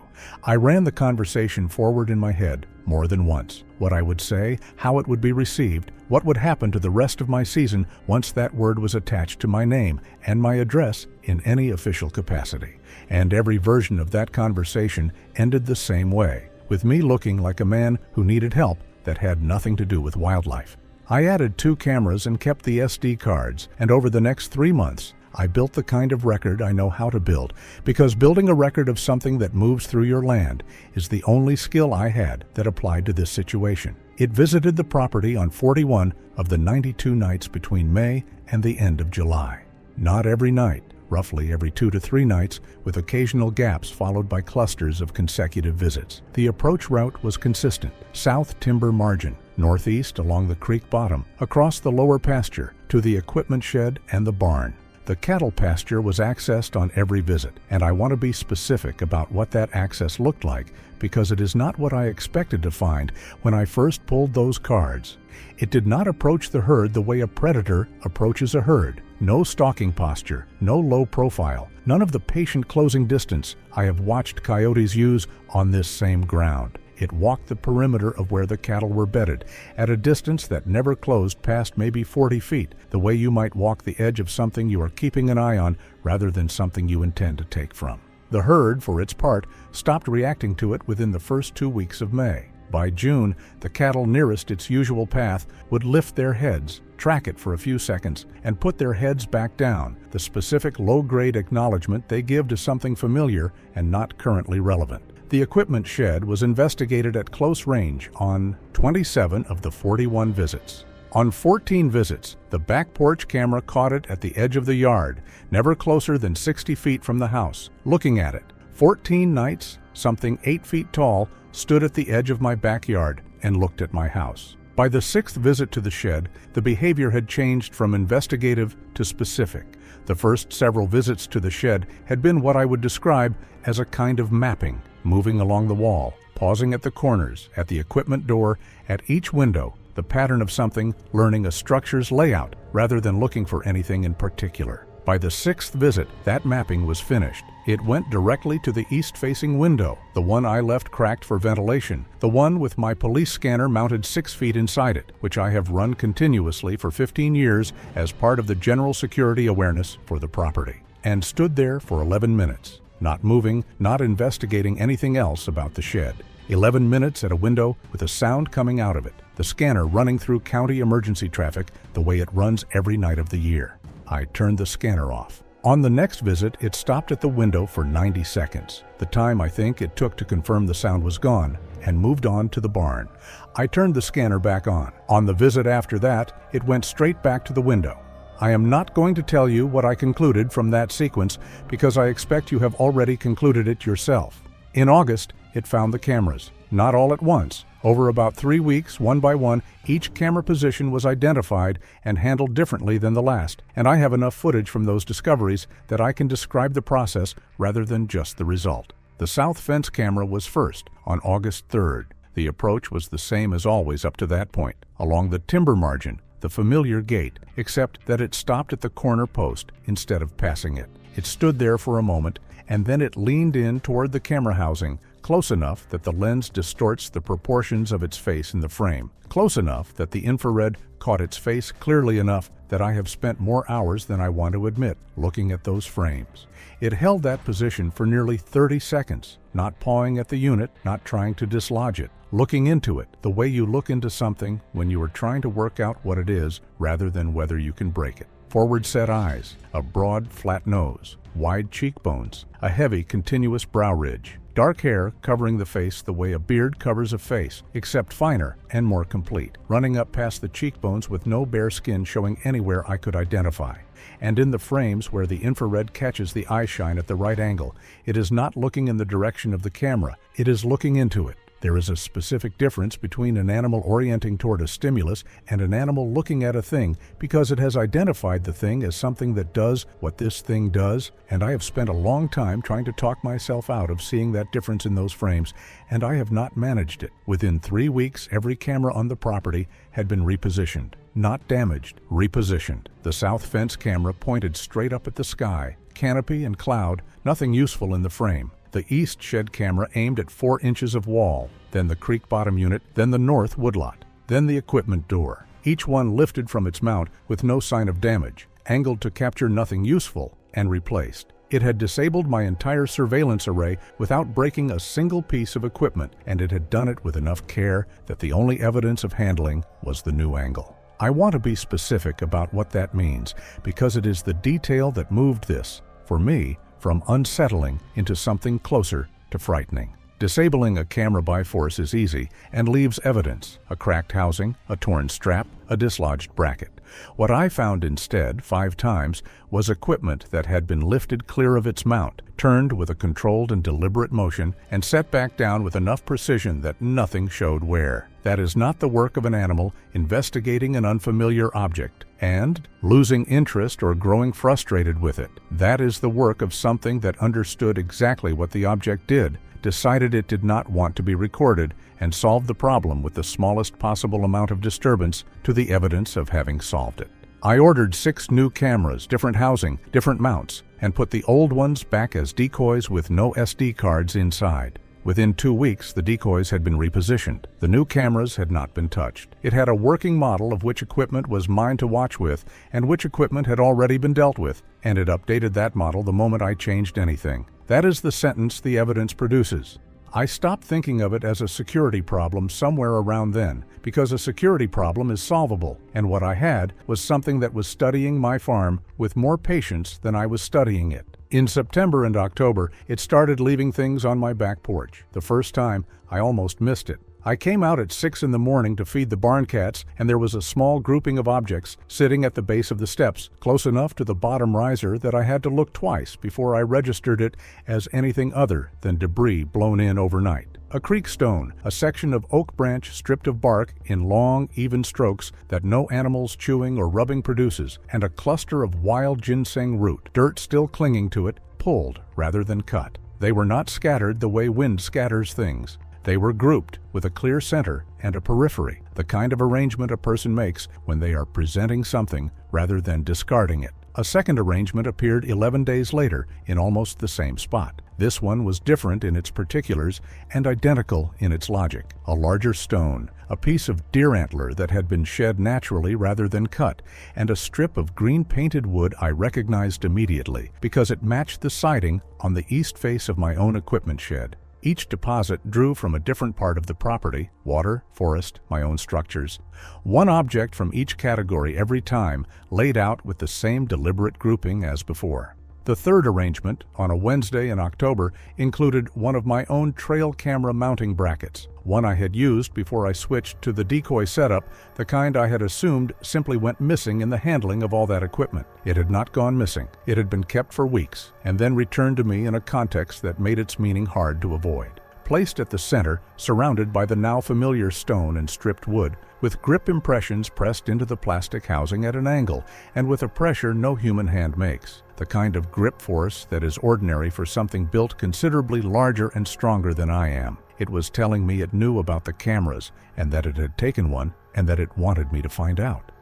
I sat with that bracket on my kitchen table for a long time, turning it over, running my thumb along the deformed plastic. Then I went out to the back porch at dusk and looked at the south tree line until the light went, and I did not see anything, though I have thought since about what it might have seen. A man who had spent 8 months pointing cameras into the dark, finally sitting still in the open, looking back. The arrangement stopped after October. The visits did not. The frequency held through the rest of the fall. Same route, same hours, same managed distance from the house. I assumed by early November that I had reached some kind of plateau with it, that we had each taken the other's measure and settled into a wary, mutual arrangement that was not going to change again. I had started, against my own better judgment, to feel something close to comfortable with the shape of it.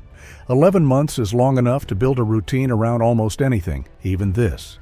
I was wrong about that on the 9th of November at the south fence line at 6 in the morning in a frost so heavy it had silvered the whole pasture. I want to tell this part exactly the way I found it, because I have gone over the order of discovery many times since, and the order matters. It is the order that turned a strange morning into the thing that has kept me up since. I was walking the south fence to check a section of wire that had been loose since the previous week, carrying a roll of new wire and a pair of fencing pliers, the way I have walked that fence on 100 mornings before this one without finding anything I needed to think twice about. The sun was not up yet.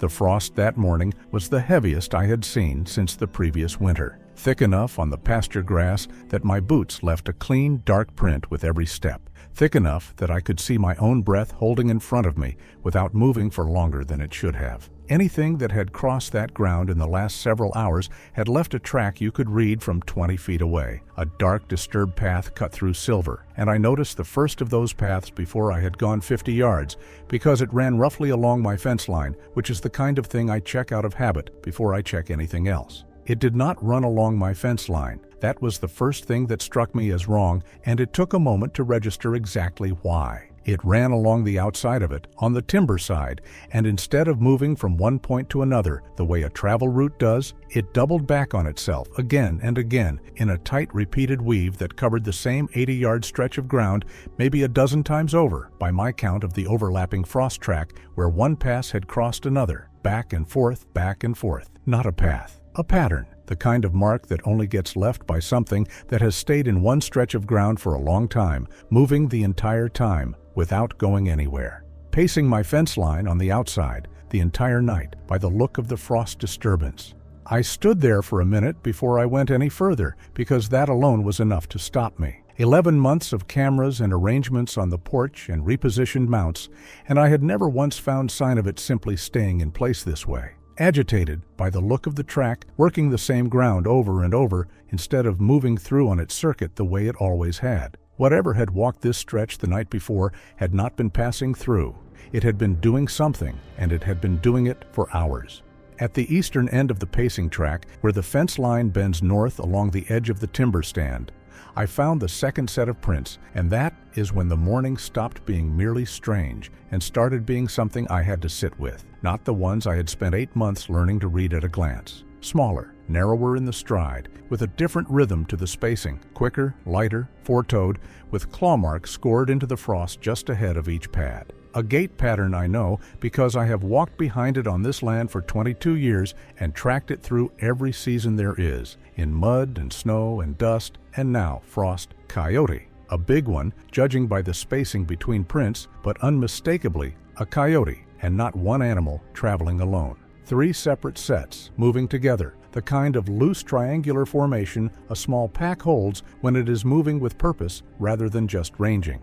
I followed that second track and found that it told its own story, distinct from the pacing but woven through it, at 6 separate points along the same 80-yard stretch. Each time the 3 sets approached the fence line from the timber side, closing the distance steadily, the stride shortening the way a stride shortens when an animal is closing in carefully rather than charging, and each time at almost exactly the same distance out. I paced it off later, 29 to 32 feet, 6 times, close enough to call it the same number. The 3 sets stopped, bunched, and turned back into the trees. No closer approach on any of the 6. No second attempt from a different angle. 6 clean stops at 6 places along roughly the same line, like there was a line drawn in the frost that none of them were willing to cross.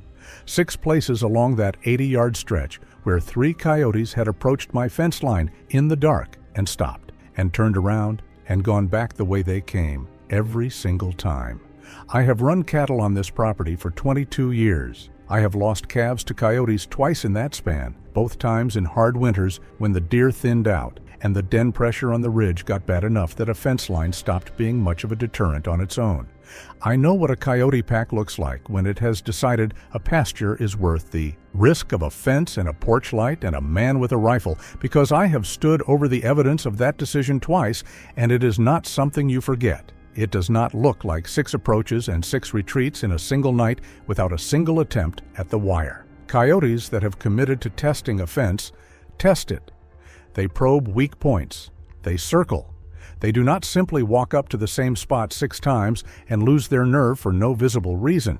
Something had made them turn around 6 times in the same place, all night, and something was not the fence. I followed the pacing track all the way to its end, at the southwest corner post, and that is where I found the place it had stood the longest. A wide, packed-down ellipse in the frost, the silver crushed flat and dark across an area roughly the footprint of a small car, facing out toward the timber, the kind of mark that does not come from passing through a place, but from standing in it, weight shifted from foot to foot for a long stretch of time. I have seen cattle leave a mark like that on a cold night when they bunch and hold position for hours. I had never seen anything leave a mark like that alone, upright, at the edge of my own fence line, facing the exact direction the coyotes had come from every time. I stood at that corner post for a long time myself, working out what I was looking at, turning the 2 tracks over against each other until they stopped being 2 separate things and became one story. For 11 months, I had built a careful record of something that studied my equipment, learned the layout of my structures, listened at my window, and left objects on my porch steps that I had eventually learned to read as a kind of communication. I had organized every part of that record around a single question: what does it want from me? What is it trying to tell me? What am I to it? I had not once asked what else might want something from this farm. I had not asked whether the reason I had gone 20 years without a 3rd bad coyote winter, the reason the herd had held steady at 43 head with no calf losses at all since the spring before any of this started, might have a cause I had simply never had reason to look for, because nothing had ever forced me to look. Whether the cause of that good fortune had been standing 80 yards from my fence line at 6 o'clock that morning, walking the same stretch of ground back and forth in the frost all night, holding a line that something else had spent 6 separate attempts trying to cross before it finally gave up and went back into the trees. I did not sleep well that week. I went back out to that stretch of fence the next 4 mornings before first light, with a flashlight and the same roll of wire I never got around to using, and on 3 of those 4 mornings, the frost held a new pacing track in roughly the same place, the same tight repeated weave along the same 80 yards. On 2 of those 3 mornings, the coyote sign was there as well. The same 6-point pattern of approach and retreat from the timber side, the same stopping distance, near enough to 30 feet each time that I have stopped bothering to measure it more precisely than that. On the 4th morning, there was nothing at all. No pacing track, no coyote sign, just frost, undisturbed, the whole length of the fence line quiet in a way that should have been a relief, and instead made the back of my neck go cold, because I had no way of knowing whether that meant the coyotes had given up, or moved on to test a different stretch of fence, or a different farm entirely, with no one standing between them and whatever they were after. It is still out there walking that line some nights. I do not know if I will be walking it tonight. I have not put a camera back on that stretch of fence, and I want to be honest about why. I have decided I do not want a clear answer to what happens on the night the coyotes do not turn around. Some part of me believes that not knowing is the only reason I have been able to keep doing this the way I have been doing it. Feeding the herd, checking the wire, sleeping in my own house at night on a property where something I cannot name has apparently been standing between my cattle and a threat I never knew was testing them. The scanner is still running in the shed, every night, same as always. The new cameras are still up, untouched, recording whatever they record. I have not gone back to the southwest corner post since the 4th morning. I tell myself it is because the wire held and there was nothing left to fix there. That is not the whole reason. I do not know what is going to happen at that fence line next. I only know that whatever has been walking my farm for 11 months is not finished with the part of its work that I have not been allowed to see, and that the part I have not been allowed to see may be the only reason any of the rest of it was ever survivable, not just for me, but for everything on this property that cannot put up a fence of its own. Some nights I stand at the kitchen window instead of going out to the porch, and I look at the dark line of the south tree line from inside, with the lights off, the way you look at something you have decided you would rather watch than meet. I have not seen it since November. I have not stopped looking. I keep the rifle by the back door now, where it never used to need to be, not because I think I will need it for the thing that walks my fence line, but because I no longer know for certain what else might be out there on a night when the usual arrangement does not hold.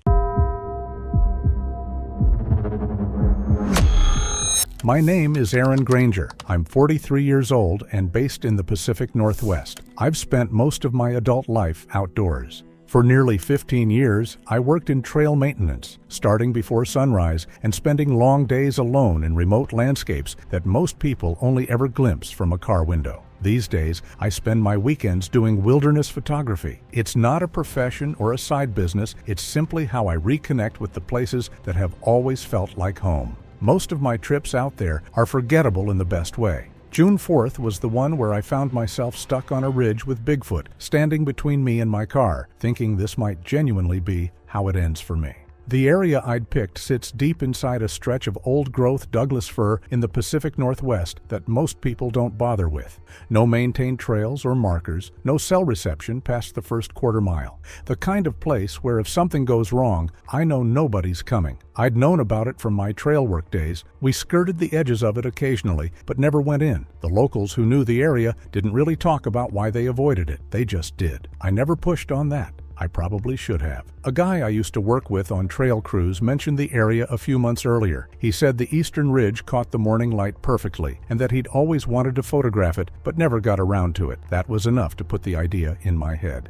I picked a Thursday, set my alarm, and figured I'd be in and out before most people were even awake. Simple enough. I also came more prepared than usual for this one. A few days before, I'd driven out to the area to scout it and planted a trail camera on a tree upslope from the ridge, motion activated, running for days by the time Thursday came. I also packed my thermal monocular and clipped a GoPro to my bag. I wanted as many angles as possible. Not fear exactly, more like that nagging feeling you get when you're halfway down the road and suddenly can't remember whether you locked the front door. Nothing concrete, nothing I could point to, just a persistent sense that I'd forgotten something important. I packed my gear anyway and told myself it was nothing. I parked just off the logging road at around 3:50 that morning. The first thing I noticed was the cold, and I mean really cold, not just the usual pre-dawn chill. This was June. It had no business being that temperature. Out of habit, I checked my phone. No signal, which was exactly what I expected. I geared up, switched on my headlamp, and started hiking in. The darkness felt different too. I've done plenty of pre-dawn shoots over the years, and normally there's something familiar about being out there before sunrise. The woods have their own rhythm. You hear insects, the occasional bird, branches moving in the wind. Even in the dark, it feels alive. That morning, none of that was there. The forest was quiet enough that I could hear my own footsteps echoing back through the trees. About 10 minutes in, I stopped and swept my headlamp across the trail. Actually, before that, I stopped at the trail camera first, checked the feed quickly. Still armed, still recording, nothing significant on it yet. I remounted it and kept moving. It had rained a couple of days earlier and the soil was still soft enough to hold tracks clearly. I expected to see the usual signs of movement, deer, raccoons, maybe a coyote. There was nothing. I crouched down and looked more closely, thinking maybe I was missing something. But the trail was clean. No hoof prints, no paw prints, nothing that suggested an animal had passed through recently. That wasn't normal. In a stretch of forest like that, something is always moving, especially at night. Even if you don't see it, you see the evidence. I stood there for a few seconds, staring at the ground, trying to come up with a reasonable explanation. Then I got back to my feet and kept walking. I should have turned around right then. I'd been on the trail for about 20 minutes when every sound around me stopped. Not gradually either. It wasn't like one bird went quiet and then another. It all vanished at once. If you've spent enough time in the woods, you learn to pay attention to things like that. Back when I was doing trail work, I learned that kind of silence usually means something large is nearby. The animals know before you do. I stopped where I was and listened. I raised the thermal monocular first. No point reaching for the main camera yet. There was no visible light to work with. I pointed it upslope and immediately picked up a heat signature. Large. Much larger than a deer, just sitting there in the thermal, stationary, about 80 yards up. My headlamp was still on. After a second, I clicked it off and stood there in the dark, waiting. I figured I'd hear something eventually, a branch snapping, movement in the brush, anything that would explain it. But nothing did. The silence didn't break. It just stayed there, pressing in from every direction. 30 seconds passed, then a minute. Still nothing. That's when I saw it. I continued watching through the thermal scope and noticed that the heat signature had started moving. It was upright, large, and appeared to be bipedal. The thermal imaging confirmed what my eyes still could not make out through the trees. There was movement in the tree line maybe 80 or 90 yards upslope from where I was standing. At first, it was just a shape slipping between the trunks. My eyes kept losing it and finding it again. I remember thinking it had to be a bear. A black bear can look surprisingly human in bad light. I've had them stand up on hind legs before. I've watched them move through brush at dawn when all you can really make out is a silhouette, but this wasn't doing what a bear does. It wasn't stopping to sniff. It wasn't weaving around obstacles or dropping down on all fours. It was covering ground in a straight line, moving between the trees with long, measured strides. I found myself trying to judge its height against the surrounding timber. Every time it passed a trunk, it seemed bigger than my brain wanted it to be. Then I thought maybe it was a person. But then, nobody should have been out there at that hour. Even if someone was, the nearest access point was miles away. I remember noticing how little of it I could actually see.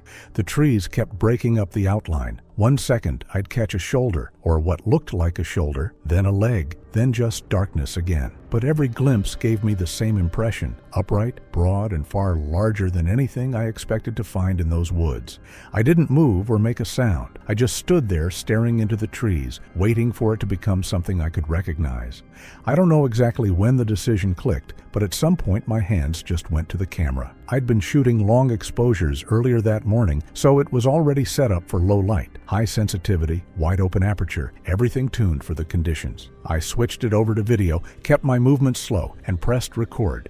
It was too dark, too far away, and the trees kept breaking up the outline. I figured the camera might catch details I was missing at the moment, so I kept recording. The GoPro on my bag had been running the whole session. I'd clipped it on before I left the car and hadn't thought about it since. It was pointed back behind me, passively capturing everything I couldn't see. I didn't realize how important that would turn out to be until much later. The sky was just starting to change by then. That deep blue-gray light you get maybe 20 minutes before sunrise. There was finally enough light filtering through the canopy to separate shapes from shadows. That's when it stepped out of the tree line.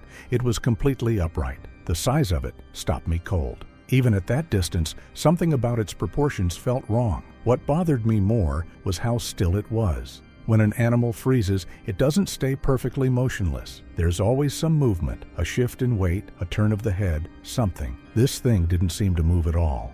I tightened my grip on the camera and kept filming. Earlier in the session, I'd photographed a Douglas fir about 70 yards upslope. I knew that tree. I'd framed a shot around it maybe an hour before, and I had a decent sense of its height, somewhere around 14 feet tall. When the figure shifted slightly to the right, it passed directly beside that tree. And what was there? The proportions were all wrong. The arms hung too low, the shoulders were too wide for anything I've ever seen move on two legs. And the way it moved when it shifted, fluid, controlled, no wasted motion. Something that size should lumber. It didn't. It moved like it was completely comfortable in that body, in that terrain, in that dark. The thermal had already told me something was wrong with the size. Now my eyes were confirming it. Two separate devices, same conclusion. I kept the camera on it and tried to find the explanation that made this make sense. I'm still looking. Most wild animals, the second they sense you, they're gone. That's just how it works. A deer, a bear, even a mountain lion. The moment they register a human presence that close, the instinct kicks in and they're out. I've never once had a large animal hold its ground for more than a few seconds when it knew I was there. This thing didn't move for 40 seconds. I know because the timestamp is right there on the footage.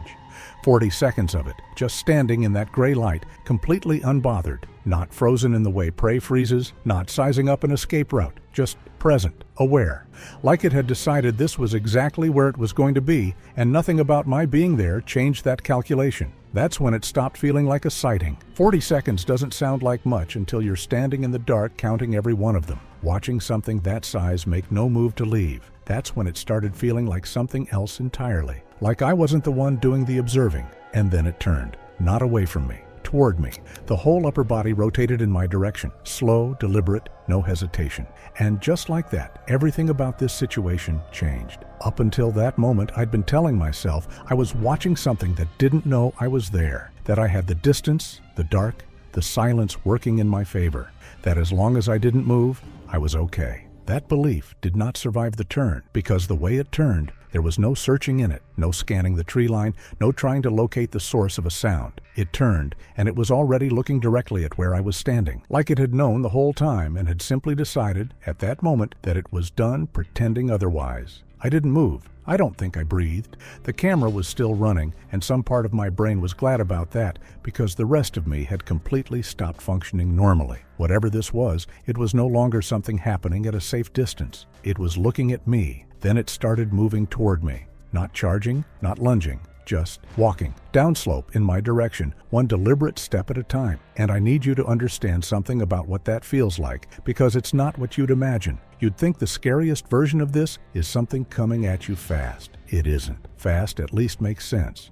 Fast is an animal reacting, a threat responding, something you can categorize. This was slow, unhurried, like it had already decided how this was going to go and saw no reason to rush. Every step it took closed the distance between us, and I could feel the weight of each one even from where I was standing. The ground doesn't lie. Something that size moving toward you has a presence that goes beyond what your eyes are telling you. You feel it in your chest. I still didn't move. Every instinct I had was screaming at me to run, and I overrode every single one of them because something deeper, something from 20 years of reading situations in the field, told me that running was the worst thing I could do right now. So I stood there, camera up, completely still, watching it close the distance between us, one slow, deliberate step at a time. It didn't stop. 50 yards, maybe less. That's where it stopped, close enough that I could hear it breathing. Not heavily, just the slow, steady rhythm of something completely at ease with the situation it was in. I was not at ease. I was standing completely still with a camera in my hands, trying to calculate whether 50 yards was a survivable distance if this went wrong. It stood there looking in my direction, and I had this feeling, I can't call it anything more than a feeling, that it had known exactly where I was from the moment I walked into that forest. Not from when I raised the camera, not from when the silence dropped. From the beginning, like my arrival hadn't been a surprise to it at all. I told myself I was projecting, that I was scared and reading intentions into behavior I didn't understand. But the feeling didn't go away. It just sat there the same way the figure was sitting there, patient, unbothered, completely in control of whatever this was. And that patience was the most frightening thing I'd encountered so far. That would change. That's when I heard it, behind me. Not upslope where the figure was standing, directly behind me. Movement in the undergrowth, deliberate, heavy, close. The kind of sound that takes about half a second to process and then hits you all at once when it does. I was not alone out there with one of these things. There were two of them. I didn't turn around. Every part of me wanted to, but I didn't, because turning my back on the figure in front of me felt like exactly the wrong move, and keeping my back to whatever was behind me felt just as wrong. So I just stood there, frozen between the two, staring straight ahead at the one I could see, while the one I couldn't see moved through the brush somewhere behind me. The GoPro on my bag was facing backward. It was capturing all of it. I didn't think about that in the moment. I was way past thinking about cameras, but whatever was moving through that undergrowth behind me, whatever was circling, whatever was deciding what to do next, it was all going onto that footage without me even knowing it. I was completely surrounded. At some point, my brain shifted out of pure panic and into something more like damage control. I started thinking about getting out, mapping the route back to the logging road in my head. The trail I'd come in on, the direction of the car, how long it had taken me to walk in. And that's when I realized the figure was standing directly on it, not near it, not beside it, on it. The only navigable route back through that terrain in the dark ran right through where it was positioned. I'd come up the slope from the left, the trail cut back down through the trees on the right, and somewhere in the middle of that was 8 or 9 feet of something that had just walked toward me and stopped. I didn't know if it was deliberate. I still don't know. But here's the thing. It didn't matter. Whether it had positioned itself there on purpose or whether it was coincidence, the result was the same. I had no clean way out. Going off trail in that terrain, in that darkness, with something else moving behind me, wasn't an option. Waiting for it to move wasn't guaranteed. And doing anything that might provoke a reaction from something that size, at that distance, with no help coming, that wasn't an option either. So I ran through my options, methodically, the way you do when panic isn't going to help you, and you know it. Running was out. Off trail in that darkness with uneven terrain I didn't know well enough. I'd be on the ground in 30 seconds, and whatever was behind me wouldn't need to hurry. Calling out wasn't an option either. No signal, no one within range, and making noise felt like the worst possible idea given everything that was already happening. I thought about the car, 12 minutes away on a good day, moving fast on a known trail. the trail that was blocked. I thought about going wide, cutting through the trees and around the figure's position. But that meant moving directly through whatever was circling behind me, and I wasn't willing to do that. Every option I had carried real physical risk, every single one. And for the first time out there, for the first time in 20 years of solo trips into remote terrain, I genuinely didn't know if I was making it home. Not as a dramatic thought, just as a cold, practical assessment of the situation I was actually in. So I made the only decision that made any sense. I stayed completely still. I kept the camera up, and I waited. I don't know exactly how long it lasted. Time does something strange when you're that scared. My best estimate is somewhere between 30 and 40 minutes, but it felt like it existed outside of any normal measurement. The figure upslope didn't move. It just stayed on that trail, positioned exactly where it was, like it had all the time in the world. Maybe it did. What moved was everything else around me. The presence behind me didn't stay in one place. It shifted. Slowly, wide arcs through the undergrowth, moving from my left to my right and back again. Not charging, not retreating, circling. Patient and deliberate in a way that felt less like animal behavior and more like something I didn't have a clean word for. Every time I thought it had stopped, I'd hear it again. A branch. A weight shift, something heavy placing one foot deliberately in front of the other, somewhere in the dark behind me. At one point, it moved close enough that I could hear the undergrowth parting. I have no idea how close that actually was. Close enough that I stopped breathing for a while. And through all of it, the forest stayed completely silent in every other way. No birds, no wind, nothing that wasn't directly connected to whatever was happening on that ridge. The whole place had cleared out and left me there alone with them. And the only sounds were the ones I didn't want to hear. Then, slowly, the movement behind me began to pull away. Not all at once. Gradually, the sounds grew quieter, more distant, and then they stopped. I didn't move. I didn't trust it. A few minutes after the sounds behind me went quiet, the figure moved. It didn't lunge, didn't charge. It just turned, the same slow, deliberate rotation it had done when it first faced me, and walked back into the tree line. 3, maybe 4 strides, and the forest swallowed it completely. No crash of branches, no sound of something fleeing. Just a controlled, unhurried exit, like it had somewhere else to be and had simply decided it was time. That's the part I keep coming back to. It didn't leave because I was scared of it. It didn't leave because something startled it, or because the light had changed, or because of anything I did. It left because it chose to, which means everything that came before, the approach, the positioning on the trail, the presence behind me, all of it, that was also a choice. I stood there staring at the spot where it had been for a long time after it disappeared. The forest was still completely silent. Nothing had come back. Nothing was moving. But I didn't feel clear. I didn't feel like it was over just because I couldn't see anything anymore. I don't know how long I stood there after it disappeared. Long enough that my legs started shaking. Not from cold, just from the delayed physical response to everything my body had been holding in for the past half hour. I kept listening. That was all I could do. Every few seconds I'd pick a direction and just focus on it. Upslope where the figure had been, behind me where the other one had circled, the tree line to my left, rotating through them slowly, waiting for a sound that would tell me one of them had come back. Nothing came. But here's the thing about silence after something like that. It doesn't feel the same as silence before it. Before, silence was just the absence of sound. After, it feels like something that could end at any moment. Like it's conditional. Like whatever is choosing to be quiet could choose differently. I gave it another few minutes. Then I made the decision to move. Slowly, quietly, no sudden movements. I clicked my headlamp back on, kept the camera running, and started picking my way back down toward the trail. Every step felt loud. Every branch that shifted in the wind felt like a response, but nothing responded. I made it to the trail, and I started moving toward the car. I made it back to the trail and started moving toward the logging road. Steady pace, not running, because running still felt wrong.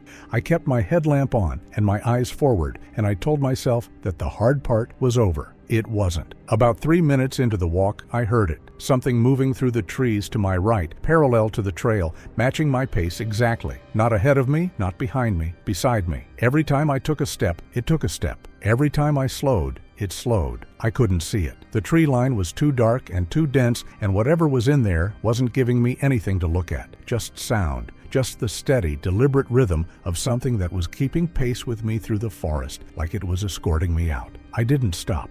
Stopping felt like an invitation, so I just kept moving, kept my eyes on the trail ahead, and tried to control my breathing. It stayed with me the entire way out. every step of it. And then, right at the point where the trees ended and the logging road began, it stopped, just like that. The sound cut off the moment the forest did. I took 3 more steps onto the gravel, turned around, and looked back at the tree line. I couldn't see anything, but I knew something was there. It had walked me all the way to the edge and then just watched me leave. I got to the car, unlocked it, and got in. I didn't linger. I pulled the door shut, locked it, and sat there for a moment with the engine off, just listening. The tree line was maybe 20 feet from where I'd parked. I couldn't see anything in it, couldn't hear anything either. I started the engine and pulled out onto the logging road, kept the headlights on high the whole way out. I didn't stop, didn't look back, just drove until the logging road connected with the main road and kept going until I found a gas station with the lights still on. Pulled in, parked, and sat there for a few minutes before I felt like I could think straight. That was the first moment since before sunrise that I felt anything close to okay. And even then, okay is a strong word for it. I got home and sat down with the main camera footage that night. I wasn't ready to go through all of it. I just wanted to see what was actually on there.